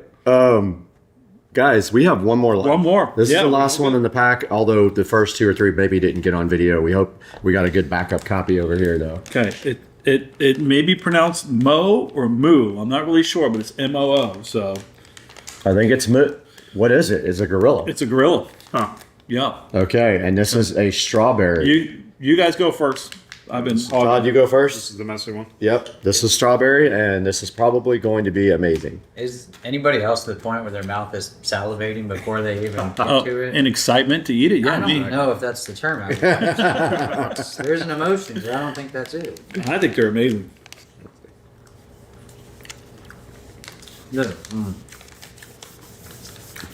Whoa. It's got a little kick to it. Okay. It's got a little bit of a kick. Okay, was that the most sour one out of the bunch? I don't know. I feel like the strawberries were the best from the standpoint. You can get a good taste of strawberry, and I feel like the most sour, in my opinion. I think they're great. I love this strawberry. Do you like that one? I like it a lot, yeah. I did too. I liked it. I know Jared hated it already by the look on his face. Yeah, right. At a certain point, this is actually starts burning your mouth at some point, like causing acid, whatever. It is, yeah. So, let's just talk a little bit, since we're done with the Final Boss VIP kit and we went through all the flavors, most of them on camera. We missed a couple maybe. What are your future plans looking like now for your own self? What are you going to be doing here in the next couple months? Yeah, it's interesting. So one of the things that I deal with a lot is that I've got 2 kids that obviously are very active. One's in cheerleading, the other one's in baseball. Yeah. Carter's baseball keeps me very busy, so we're kind of in prime time for our fall season. So a lot of what I do is just running around and doing travel with them. Sometimes we go out of state, sometimes we stay close by.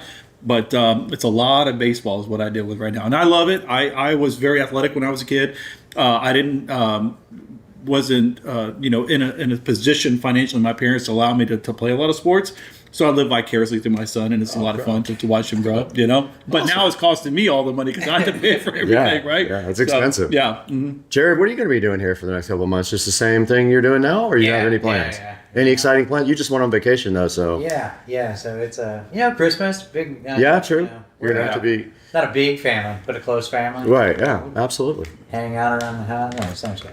Todd, you got any big plans? Your wife's gone, so you're Probably looking for. You're on your hall pass. House shopping a little bit. But, outside of that, though, probably just some home improvements that constantly try to do a little something here or there to improve it.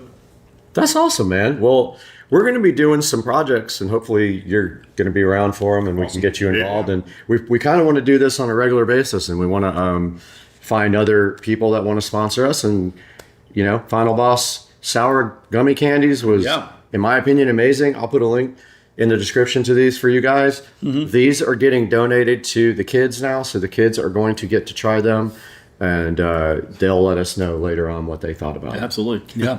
All right, we're going to wrap this up, guys. Thanks for watching, and thank you guys for coming around and doing this cool podcast. And glad to be here. Let's all get drunk. Yeah. Love it. Yeah. Awesome. Right. Perfect. What's up, everybody? It's Saturday morning. All right, so on my last video, I did pick up my SL65 again out in Virginia. Drove it back yesterday. I took a one-way rental car out to Virginia yesterday, picked up the vehicle, and drove it back to Florida. And here is the car, sitting there desperately needing brakes, wheels, and an audio system upgrade. So today, we're going to take a look at the audio system upgrade. And I've got all my tools laid out here on the bench, things I may need.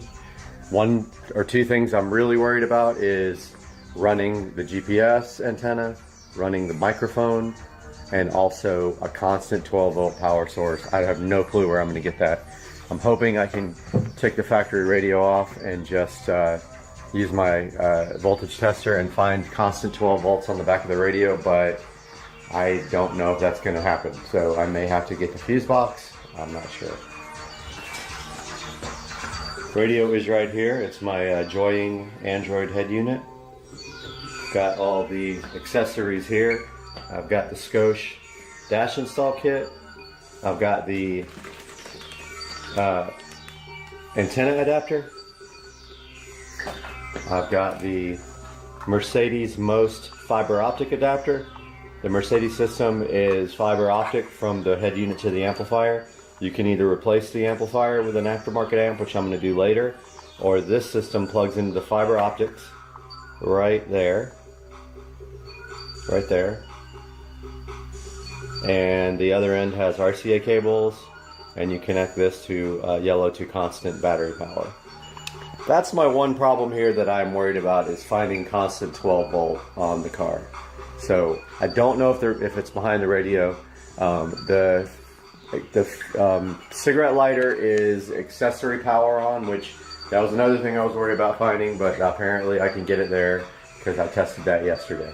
So I will update you as I start taking off the dash panels.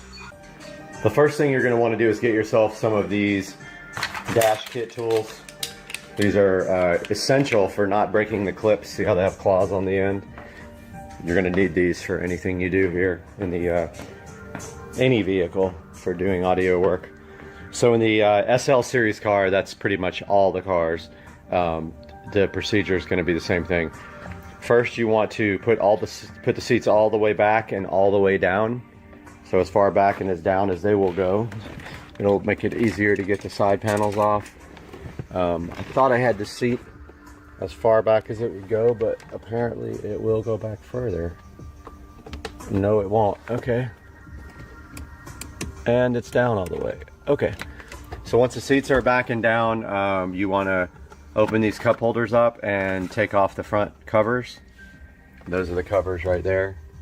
So I couldn't figure out how to get those off. I just pulled hard enough and finally they did come off.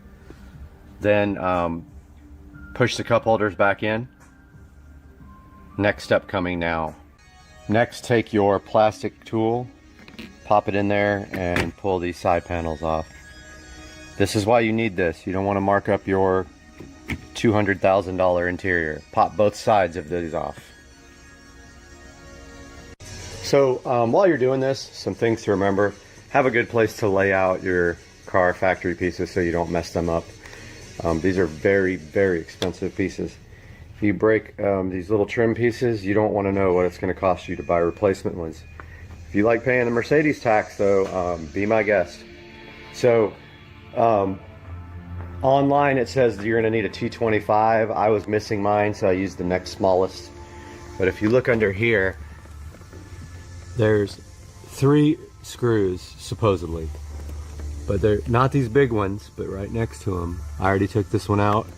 There's one in the center right there, and there's supposed to be a third one, but some idiot didn't put mine back, I think, right there. So you want to take those screws out. It might be helpful if you have a small screwdriver like that. I love those things. And I happen to have some Torx bits in my toolbox, which I was surprised. Lift up your center console. Take your, do not try to use anything but the real plastic dash removal kits. Pop that up there. It should pop right out. Okay, so also turn your key on, put your stick all the way to the back. Pry this up. It'll pull off easier if you pull towards you like this. So get it all the way out just like that. Now you should be able to pull up on your center console and turn it like this. There's enough wire for you to turn it, and then once that's done, you can move on to the next step. Take the 2 Torx screws out of the side of the cup holder and slide it out. Do not do what I do and let one of the screws fall in there. Now I've got to find it. I wish I would have got this on video. I was having a tough time trying to figure out how to get this command unit out. The best way I can tell you is online it says that there's 2 tabs to push down on the plastic at the bottom. I just pulled up kind of hard at an angle and pulled, and it popped right out. Then you want to disconnect the wiring in the back here. There's going to be a fiber cable and then a I'll show you when I can get back there. So if you're like me and you're expecting a wiring bundle back there, you are going to be disappointed. The only thing connecting to that radio is that harness with fiber optic and a few little pins. Now, I don't understand how this is going to connect to my adapter, so I have to figure that out right now. Okay, so I just figured out that there's a little retaining clip on the sides of the back. You pull it, it's like on the very edge of the connector. You pull it, and while you pull it, you can pull this most connector right out. And then this box, this most box came with this little adapter. I'm not sure what that is yet. We're about to try to figure it out. But here's the most box. So you got that. Let's see if I can get some light in here. You've got this. So if this will not connect directly in there. So they gave you this little adapter. I'm going to show you that in a moment when I get it on. So the adapter goes in, and then the fiber optic cable goes right into it. Now the challenge is finding a 12 volt constant on power source. I'm going to start probing this, whatever the hell this thing is, and I'm sure there's no power in here. Who knows? We're about to find out. So you always want to have a good voltmeter available, and what you want to do on your voltmeter, of course we're working with 12 volts DC, so you want to find a DC setting on it, and then you can check for hot or accessory power. I'll show you once I've got everything set up, and we will put this on the pins in there. Okay, so I found my switched power source. On the cigarette lighter, brown is ground, green is switched on. But now I don't know where to find constant power on. I have to deal with that right now. Okay, I don't know if I'm just really lucky or an idiot, but red yellow here on the back of the radio apparently has 12 volt power. So I'm going to use that for my constant. So I am not going to be soldering today. I am going to be using these connectors that I got off of Wish. These tap connectors. You should be able to just clamp over an existing wire, and then you can put another wire into that. I'll show you that in a minute. So the way these work is you slide the existing wire through the side of this connector right here on this side, and then you put the new wire into the other hole, then you push down on this clamp, and that is like a tap. That's how you get your existing working without cutting the wire. So I have the battery always on source crimped to a wire. I have accessory and illumination crimped to a different one, and now I'm going to do ground. So I've got the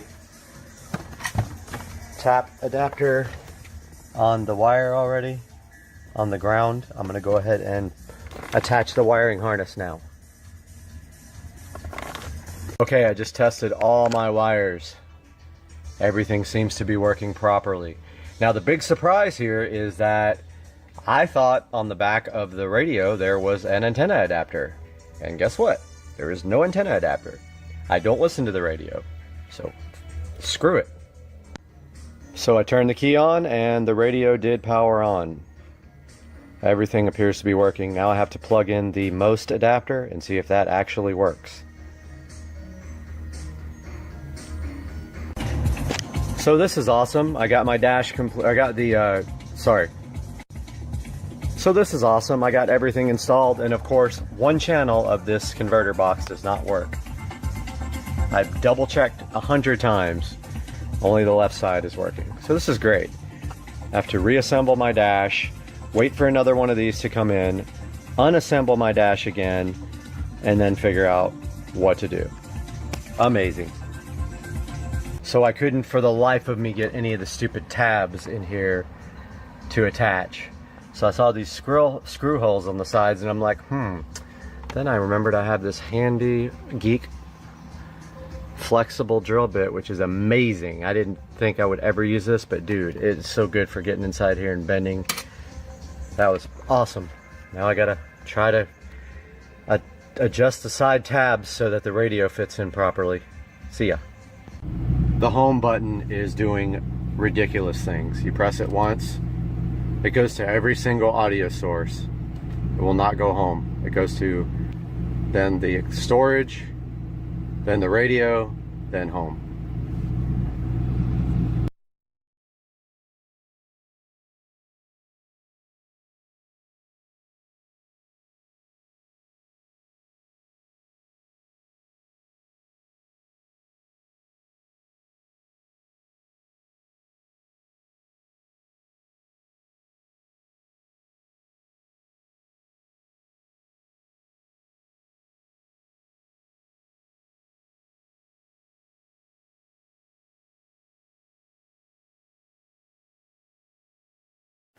Guys, right here in front of me and right now in front of me also, we have this smart Scarecrow solar ultrasonic repeller, but it also works on all kinds of different animals. So let's take a look at this today on Supercar Street Racing.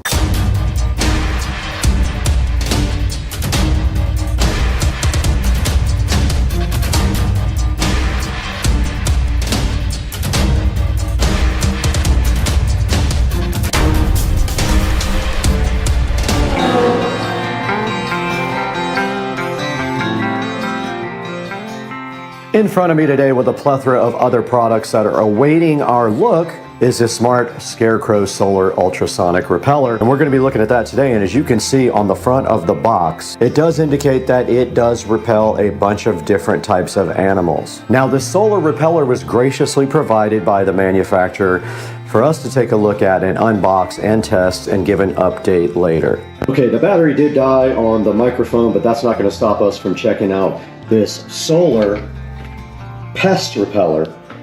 And you can see right here, solar powered. It is IP44 rated. It says it has a 110 degree effective range. and it operates on various frequencies. Supposedly that does repel different types of animals. Now on the back it does say solar or USB. What is not clear by the manufacturer is if it has a battery in it or if it just operates when only the sun is out, so I'm not sure about that. It does have a 5.5 volt solar panel. It has 110 foot detection range, so I guess it detects the animals, then it turns on. And it does say it has a lithium battery. I missed that on the first try. And looking inside the box is our next step. And inside the box, waiting right on top, is a USB power cable. You will need a 5 volt USB block to power this. And the other end is one of these tube type connectors. Closer inside the box for the pest repeller, we do see this ugly green device here, sitting so fly, looking great, but not really. Kind of a ugly scarecrow looking box, but it is green, so it will mesh well with your outdoor environment. Now on the front we do see a speaker here and then some sort of LEDs right below that. This must be the top because the solar panel is up there. And on the back we see the 5 volt adapter port and we see the power and sound switch right there. And we have our manual here for the Smart Scarecrow Solar Ultrasonic Repeller. Now notice it does not mention the other animals there, but it does on the box. So it says here that the ultrasonic repeller repeatedly stimulates the animal's auditory nerve. It has a flashing light to simulate the animal's visual nerve, and then a PIR to detect whether there is an animal near. Once close to the area, the PIR triggers the product, and the intelligent working mode will repeatedly stimulate the animal, And the intelligent working mode will repeatedly stimulate the animal. Makes animals restless and want to escape from an environment that is not suitable for them. And if we're looking here at the manual, and it does have a diagram, there is a charging indicator that should go red when it starts charging and green when it is finished charging. There's an indicator on the front here when it starts making sound. The sensor is right here, and the battery is inside of the back, which is not available to be gotten to. This part of the device right here is actually the ultrasonic speaker. Further in the box, it does come with some stakes and a warranty card.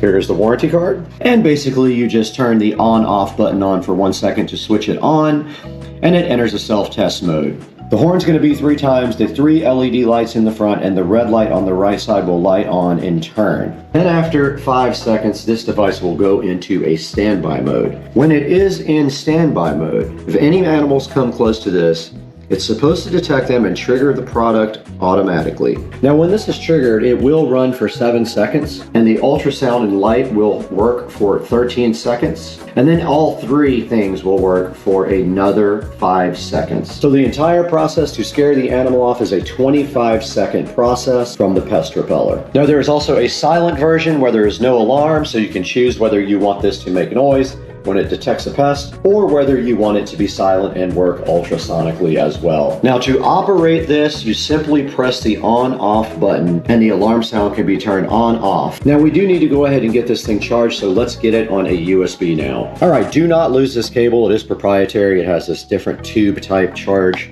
connector on it, but let's go ahead and get this guy plugged in. So to plug it in, you simply move the rubber boot aside and go ahead and plug it into USB. We actually have one on our nightstand right here. And now we should see a charging indicator, and we do. So this device is charging. We'll get back to you guys once it is fully charged. Okay, I was really bad and did not record the time when the charger was done, but you can see here that our device is fully charged, and I think it took a couple hours, but I'm not 100% sure, but this guy is ready to go. Now all we have to do is take it outside and put it somewhere to see if it actually works. So let's do that.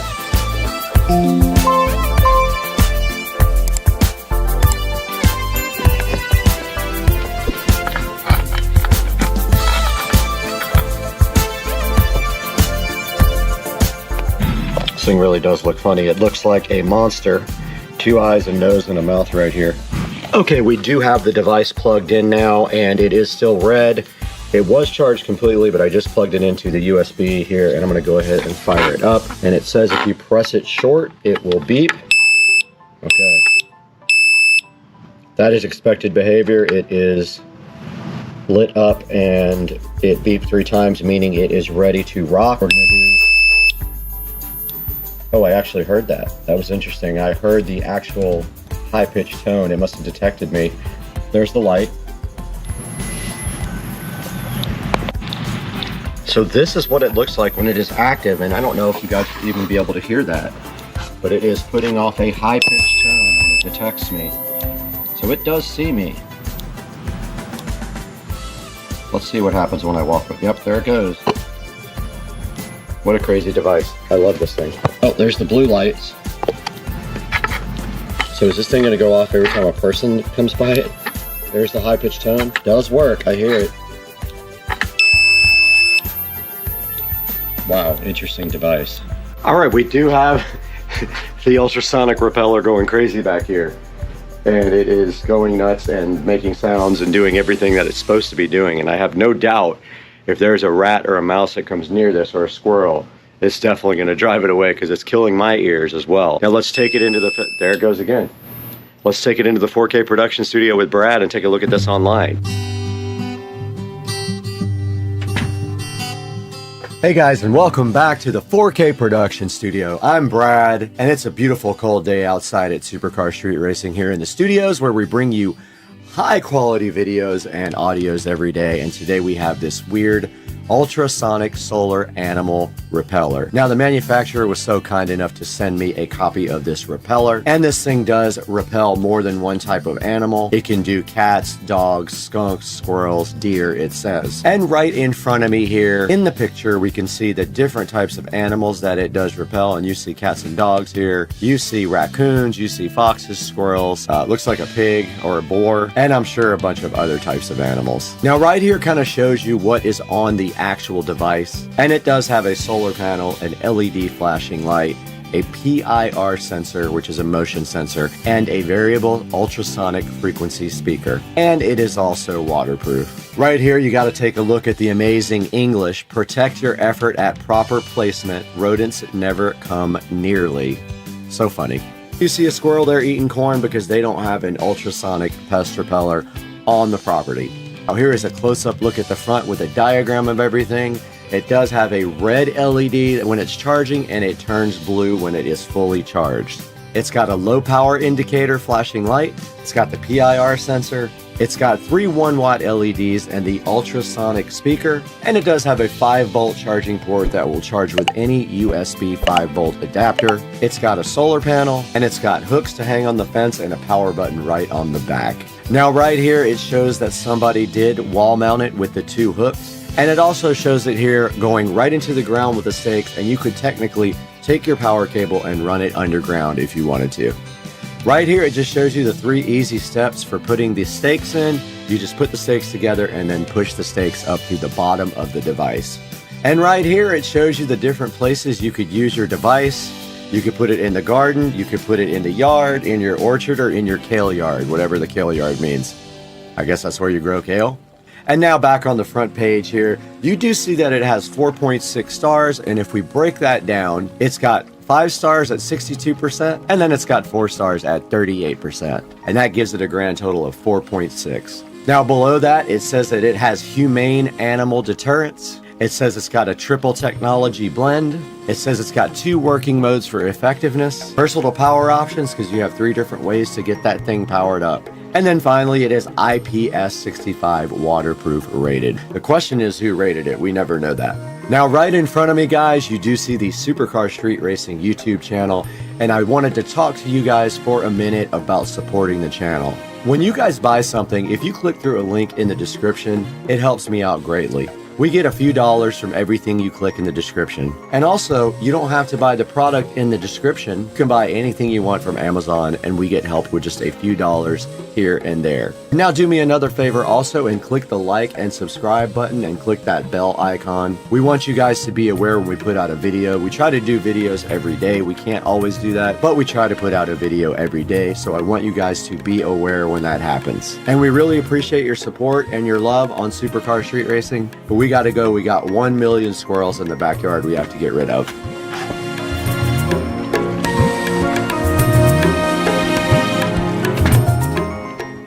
Jesus help me. All right, so to drive it, We're on it. Hold on. you're not gonna hold on right now. I'll tell you when. Actually, hold on. Okay, you ready? No. Just keep your heads back. Yeah. Okay. You sure? Pressed again. No.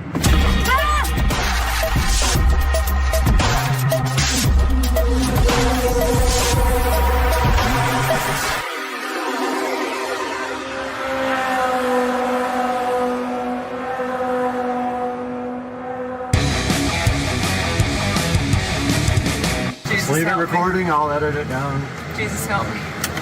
All right, so I'll tell you what. To drive it, you just slide that forward. That's forward. That's reverse. And you notice right here. Oh, yeah. You see how it's red?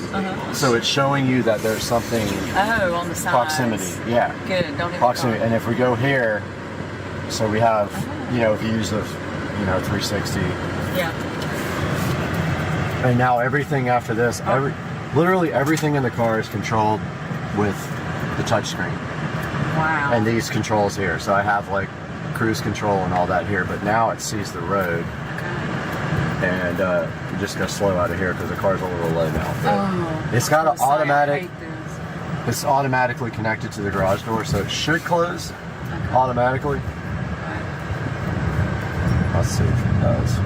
It didn't close last time, which was annoying. So it's not closing. Right there it says it's open, so I just said close. So the whole thing's internet connected all the time, so it has, internet radio or whatever. And then it has like autopilot. So if I hit, okay, I won't do it here in the streets too. It only do autopilot on bigger streets. It won't let you do it on this back road. It keeps saying no. Too much around. And so, like, here's the battery percentage. It's at 90%. Okay. And if you try to go somewhere far, like if we try to go to your house, it'll plan the route out so we get chargers and all that on the way. It'll show you like how long you have to charge, and it'll only do the minimum to get you there. How long does it have to charge when you stop? So at a supercharger, it depends on how low your battery is, but it will fully charge the car in an hour and a half. So usually they're supercharged. Just sit there. Yeah, but they put their superchargers usually at restaurants or like places where you can chill. But it adds a lot of time to your trip.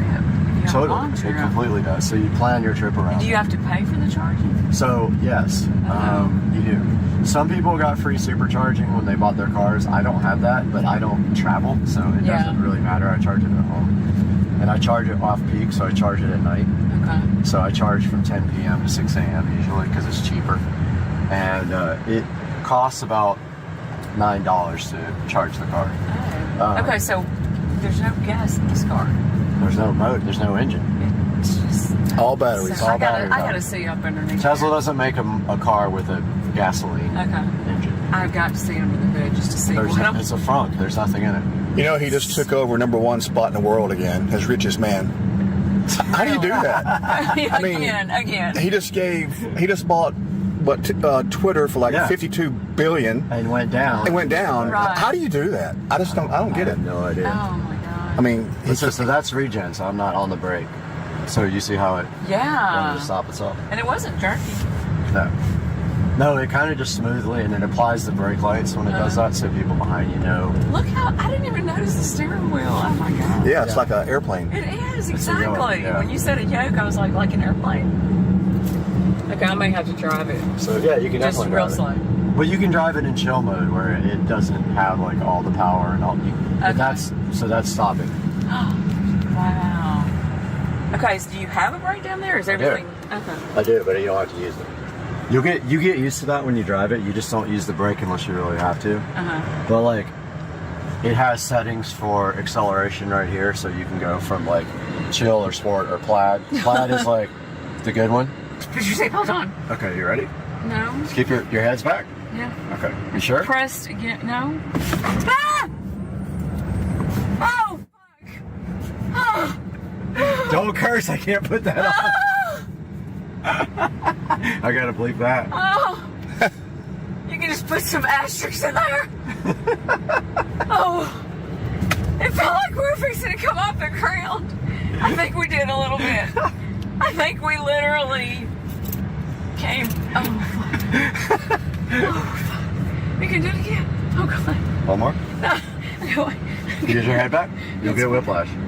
It's fine. Ah! Okay, Brad, stop. Seriously, stop. Stop. Stop. Stop. it's off. It's just rejet now. Is that cool? All right, so you just experienced your first electric car ever? First electric car ever. Debatably on the planet? Yes. What do you think about it? I think it's amazing, but you're still in shock? It's yeah. And I'm hyperventilating. I can't breathe, but it's in a good way. But like, what do you think about the rest of the car? Is it the car nice? is super amazing, and I wish I could afford Buy one because I would have one. Well, you could get a Model 3. You could get like the it's so $40,000 one. Freaking cool, like amazing. Put a little charger in at your house on your dryer thing. But I'm still like in shock. And my stomach is in a big knot right now. Literally, you react just like every single other person And reacts. it might to take this. a while to get over it. Rich, the first time he was like, I he need said another to shot. like, Do we have any shots in here? Yes, we do. Where's the bar? It's got to have a bar somewhere. What's up, everybody? Supercar Street Racing, and today we want to take a little bit of time to point out some stuff about the 335 that is about to change. So the first thing being that I'd like to tell you guys about the ID4 digital display for this guy. So there's a company called ID4 that makes a complete drop-in replacement for this instrument cluster. So it's pretty cool. It's completely programmable, customizable digital display. And the only downside with the whole unit is that you have to cut part of the vent out in the back, but that's not a big deal. They give you a plate to cover it. You just use the Dremel or whatever, and it drops right in. And I'll put some pictures up here while I'm talking about it, but basically they have some optional things that I want to buy, like the race display. So there's themes and things like that. I want to make sure I get all of it because why not? You know, you only live once. As you guys remember, I already have the Android head unit here replacing the factory, or augmenting the factory navigation system. But this is going to be awesome because it's going to completely replace this. I'm sure you've seen other videos of it on the internet, but about to order that here in the next couple of weeks. I was just waiting to pay off some other things, like my radiator had to get replaced, and of course now I've got these other codes that they're throwing that say lean mixture, so I'm wondering if the high pressure fuel pump is about to fail. But one thing at a time with a 11-year-old car, things are going to happen. So took some time today to touch up a couple spots on the wheels. Powder coating's supposed to be really versatile and get through anything tough, but unfortunately there's a little spot right here that's going to need a touch up. And I have some matte black paint and a little paintbrush, and I think I'll try to touch that up, or maybe I can use the BMW paint that's sort of a pearl. So I think I'll stick with the matte or the satin black spray paints that I have over there on the wall. So yeah, so the next thing coming up for this guy is the digital display by ID4. I'm going to put links in the description for that, and hopefully you guys like it. I am super excited. You can spend about $1,200 if you want to, but I'm going to go ahead and spend $1,800 and get the full-blown display here pretty quickly. So I'm going to update you guys when that comes, but I just want to do a quick little update and throw this back and see if I can actually get a video to work now without crappy video quality. Kid, I'm trying to watch UFC. Why are you blocking the screen? Can't you just get out of the way? Why are you so anti-UFC and boxing? Why? Puffing it on the treadmill and I'm watching solos. You guys gotta check that out. Pretty good show. And then we're gonna get to the good fun. Putting in this backup camera. Good morning, everybody. I am working on the backup camera install for the dash and the navigation system. I already have the RCA cables run to the back of the nav and the new ID4 instrument cluster. My challenge now is I need to actually install this. This goes where your trunk latch goes, so it's seamless. You can't even see it. And the only problem I'm having is now I have to find switched power for this thing. There is power on the back of my nav for it. However, I'm an idiot and I didn't run the wire. And I don't know if I'll be able to get that wire fished down at this point, but I am going to run this anyway and see if I can at least get that part done up to the front, and I'll keep you guys posted. Now I did test it, it works. I gave it power from the wall, but it goes right here, and I don't know how to install it. I'm guessing that I have to take apart this whole back, pull these little plugs out right here, and take this trunk piece off. Not 100% sure, but I am going to try to figure that out now. Well, let's do a little test. I'm interested if this light stays on when the trunk is closed.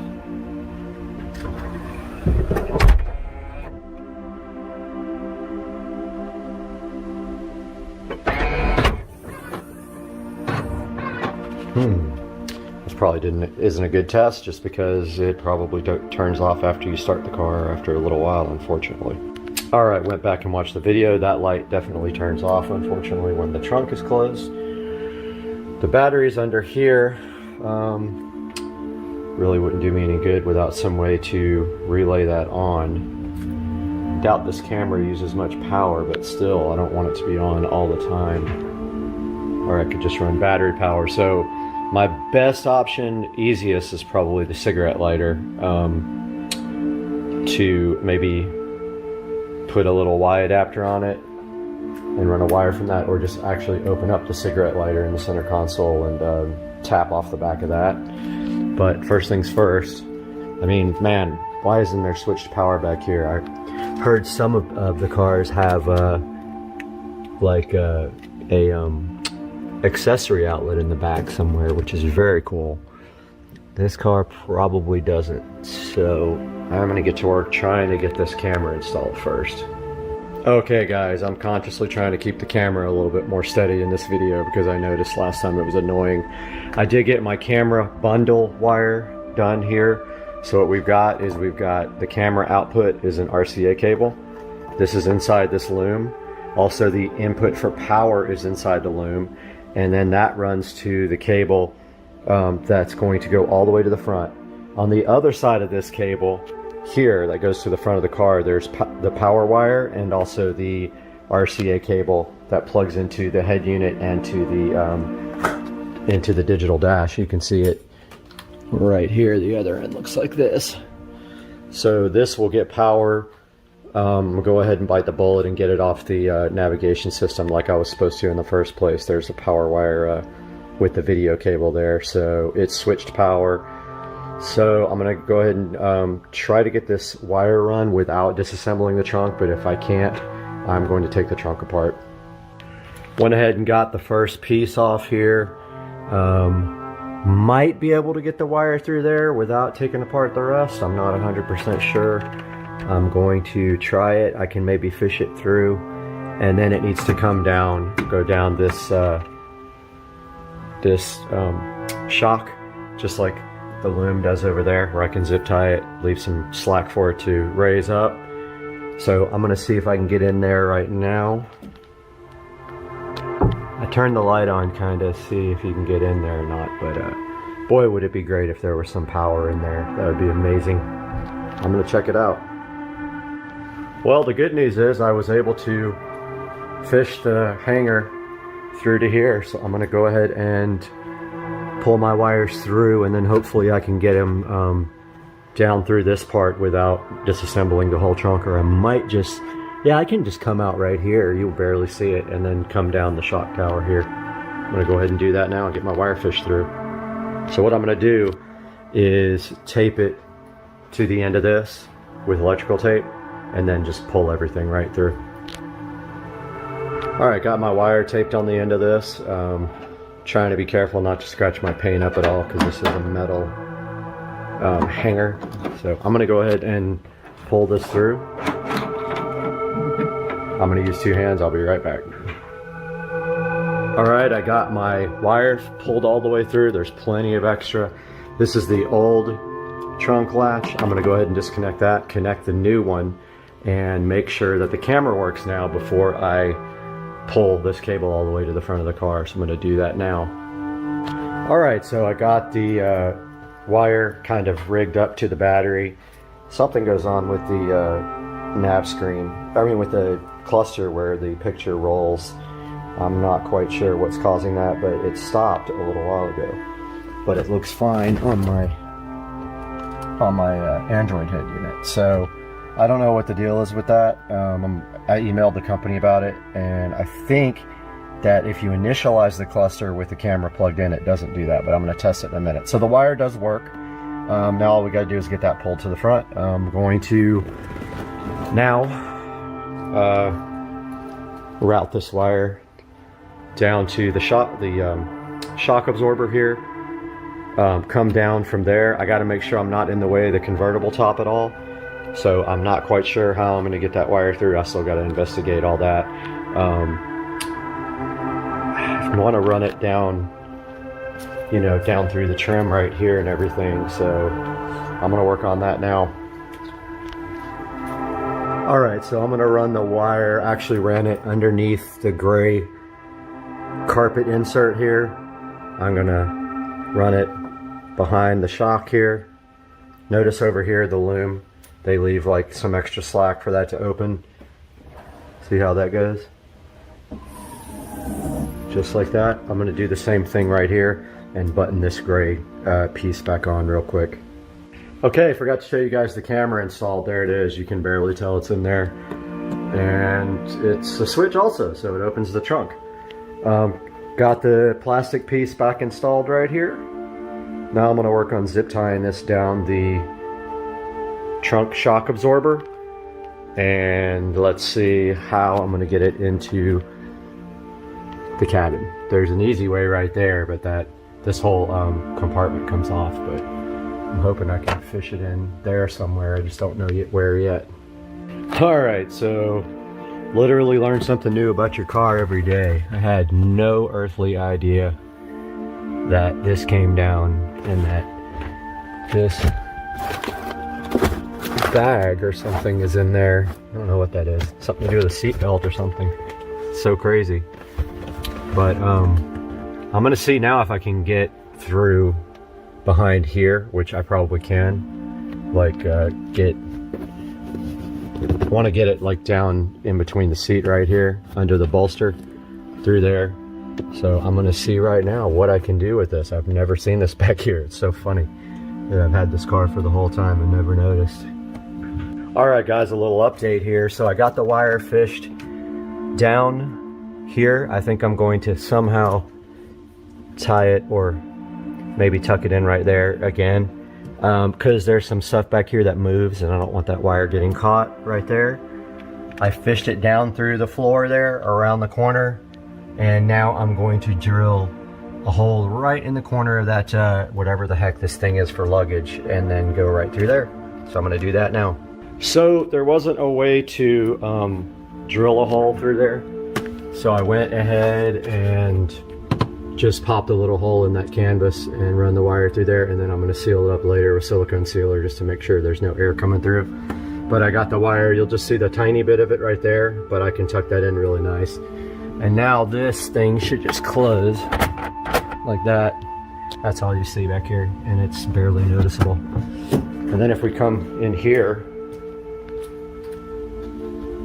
so the wire comes through the luggage compartment here, and it's kind of hard to see with this light.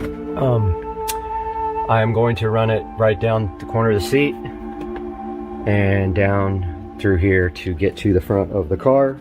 I'm going to work on that now, but I'm going to put the top down first, make sure nothing is in the way. Got everything out of the trunk here. I'm going to do a little experiment and put the camera in here and just make sure that hopefully I can see right there. Make sure that nothing is in the way.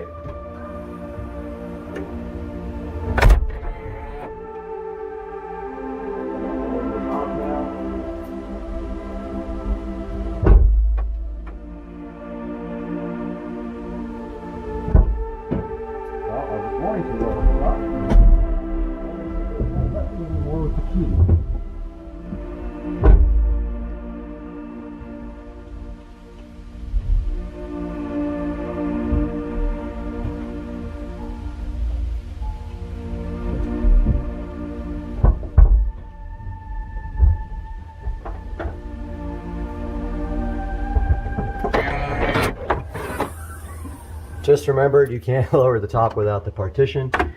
So can't see it from there. I'm just gonna try it and see what happens. Okay, I made a huge mistake back here, which almost ripped the wire right in half. So you have to understand the way the convertible top operates. These parts in here move.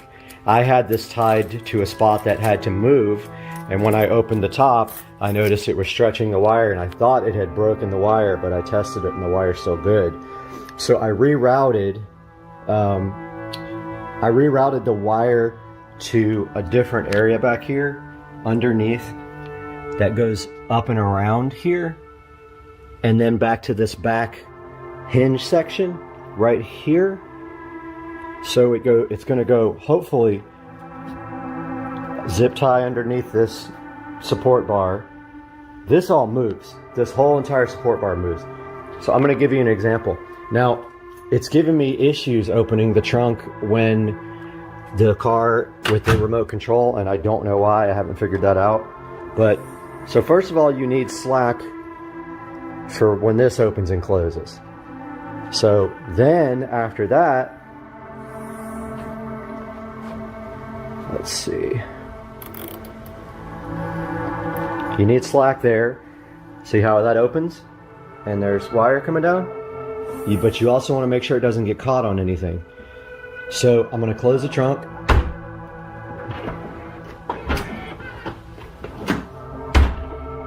I'm going to try to put the top down with the key fob, but it has not been letting me, and it sucks because I really want to watch it put the top down, but let's see if it'll let me put it up.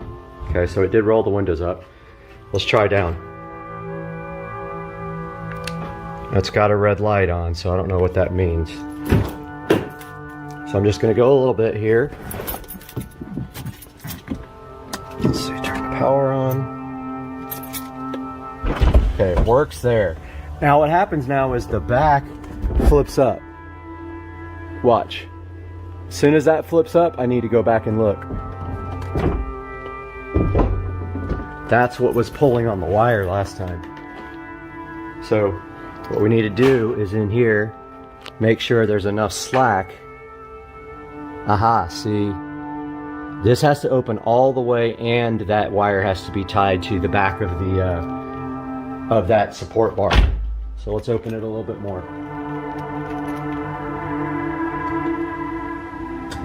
Let me go that way. It won't let me do anything, I guess because the key is not nearby. Let's try this. Let's put the key in the ignition. Okay, let me go that time. Okay, so now that this is open all the way, we need enough slack here to tie this to the bar while this is fully open. So let's see how much we got.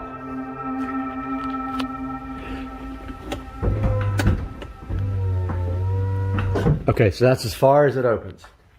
All right, now we got to tie this off.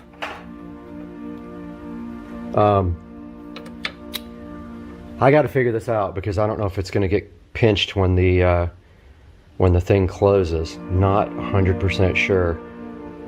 I'm going to look at that now and let you guys know. Okay, I think I got the issues in the trunk sorted out. It's kind of difficult because that whole thing moves.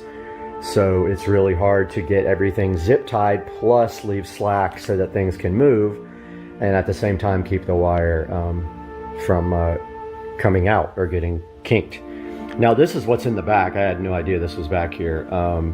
So I pulled the seat down. I'm going to pull this wire through down under the seat here, hopefully down through this footwell and then up to here. And then I need to run power, which means unfortunately I got to take the screen out, or at least take the bezel off again to get back behind there and get power from where the navigation system is. Okay, so I got the wire run underneath the carpet here.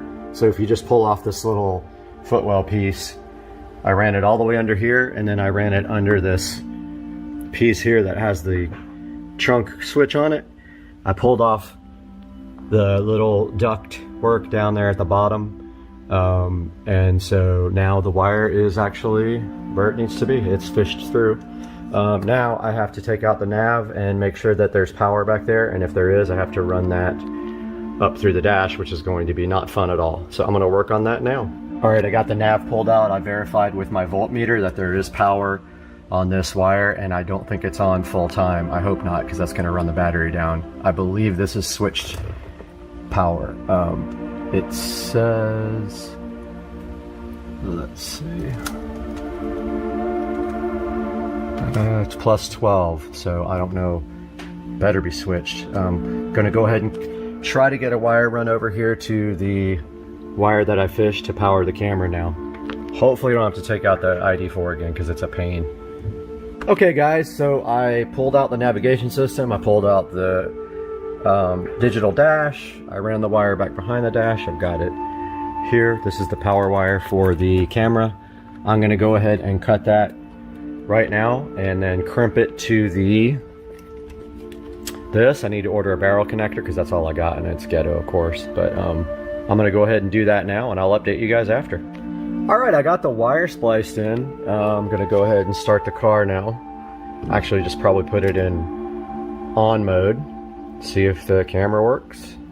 Hopefully. I'm going to be kind of mad if it doesn't. Alright, well. Looks like we got a backup camera both there and there. Now, this one here is noticeably more... I know it's hard to see with the...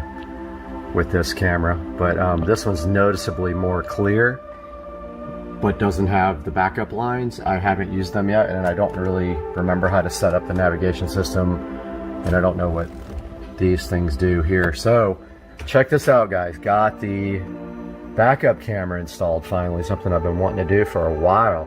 Update you guys in a minute when I go for a drive.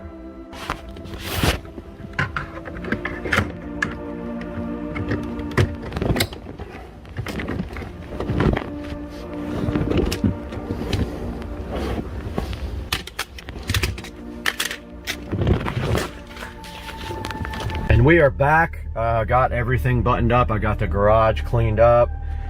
So this is the Avon navigation system. There's a million of them out there that are just the same. It is an Android unit.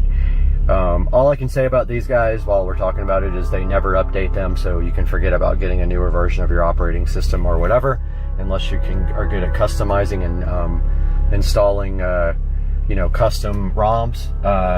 You'll never get that. So that's my Android. This is my ID4 digital dash. This is my custom USB connector for my digital dash to upgrade it and to put new software on it. And let's see what happens now when we put it in reverse. All right, so this is the first time I've ever seen the actual backup camera. Now notice here, we got some issues here, because I noticed that every once in a while this one will not sync up, but it looks like it might have. Finally, it was rolling and then it stopped. This one's solid every single time. Now, it might be hard to see, but let's try to reverse. I've never done it. Look at this. Wow. Oh, pretty cool, man. First car I've ever had with a backup camera that wasn't a rental or a loaner. So check that out. You can even see my trash can, and I can drive on my backup camera and here on the ID4 if you would like. So pretty successful project. It was a lot of work. It took me about let's see, 5 hours to put in the backup camera and wire it up to power. And luckily, this navigation system has the power for the backup camera ready to go. Otherwise, I would have been hosed and had to use another source of 12-volt power. Anyway, if you guys got any questions, hit me up in the comments. I'll be glad to answer them.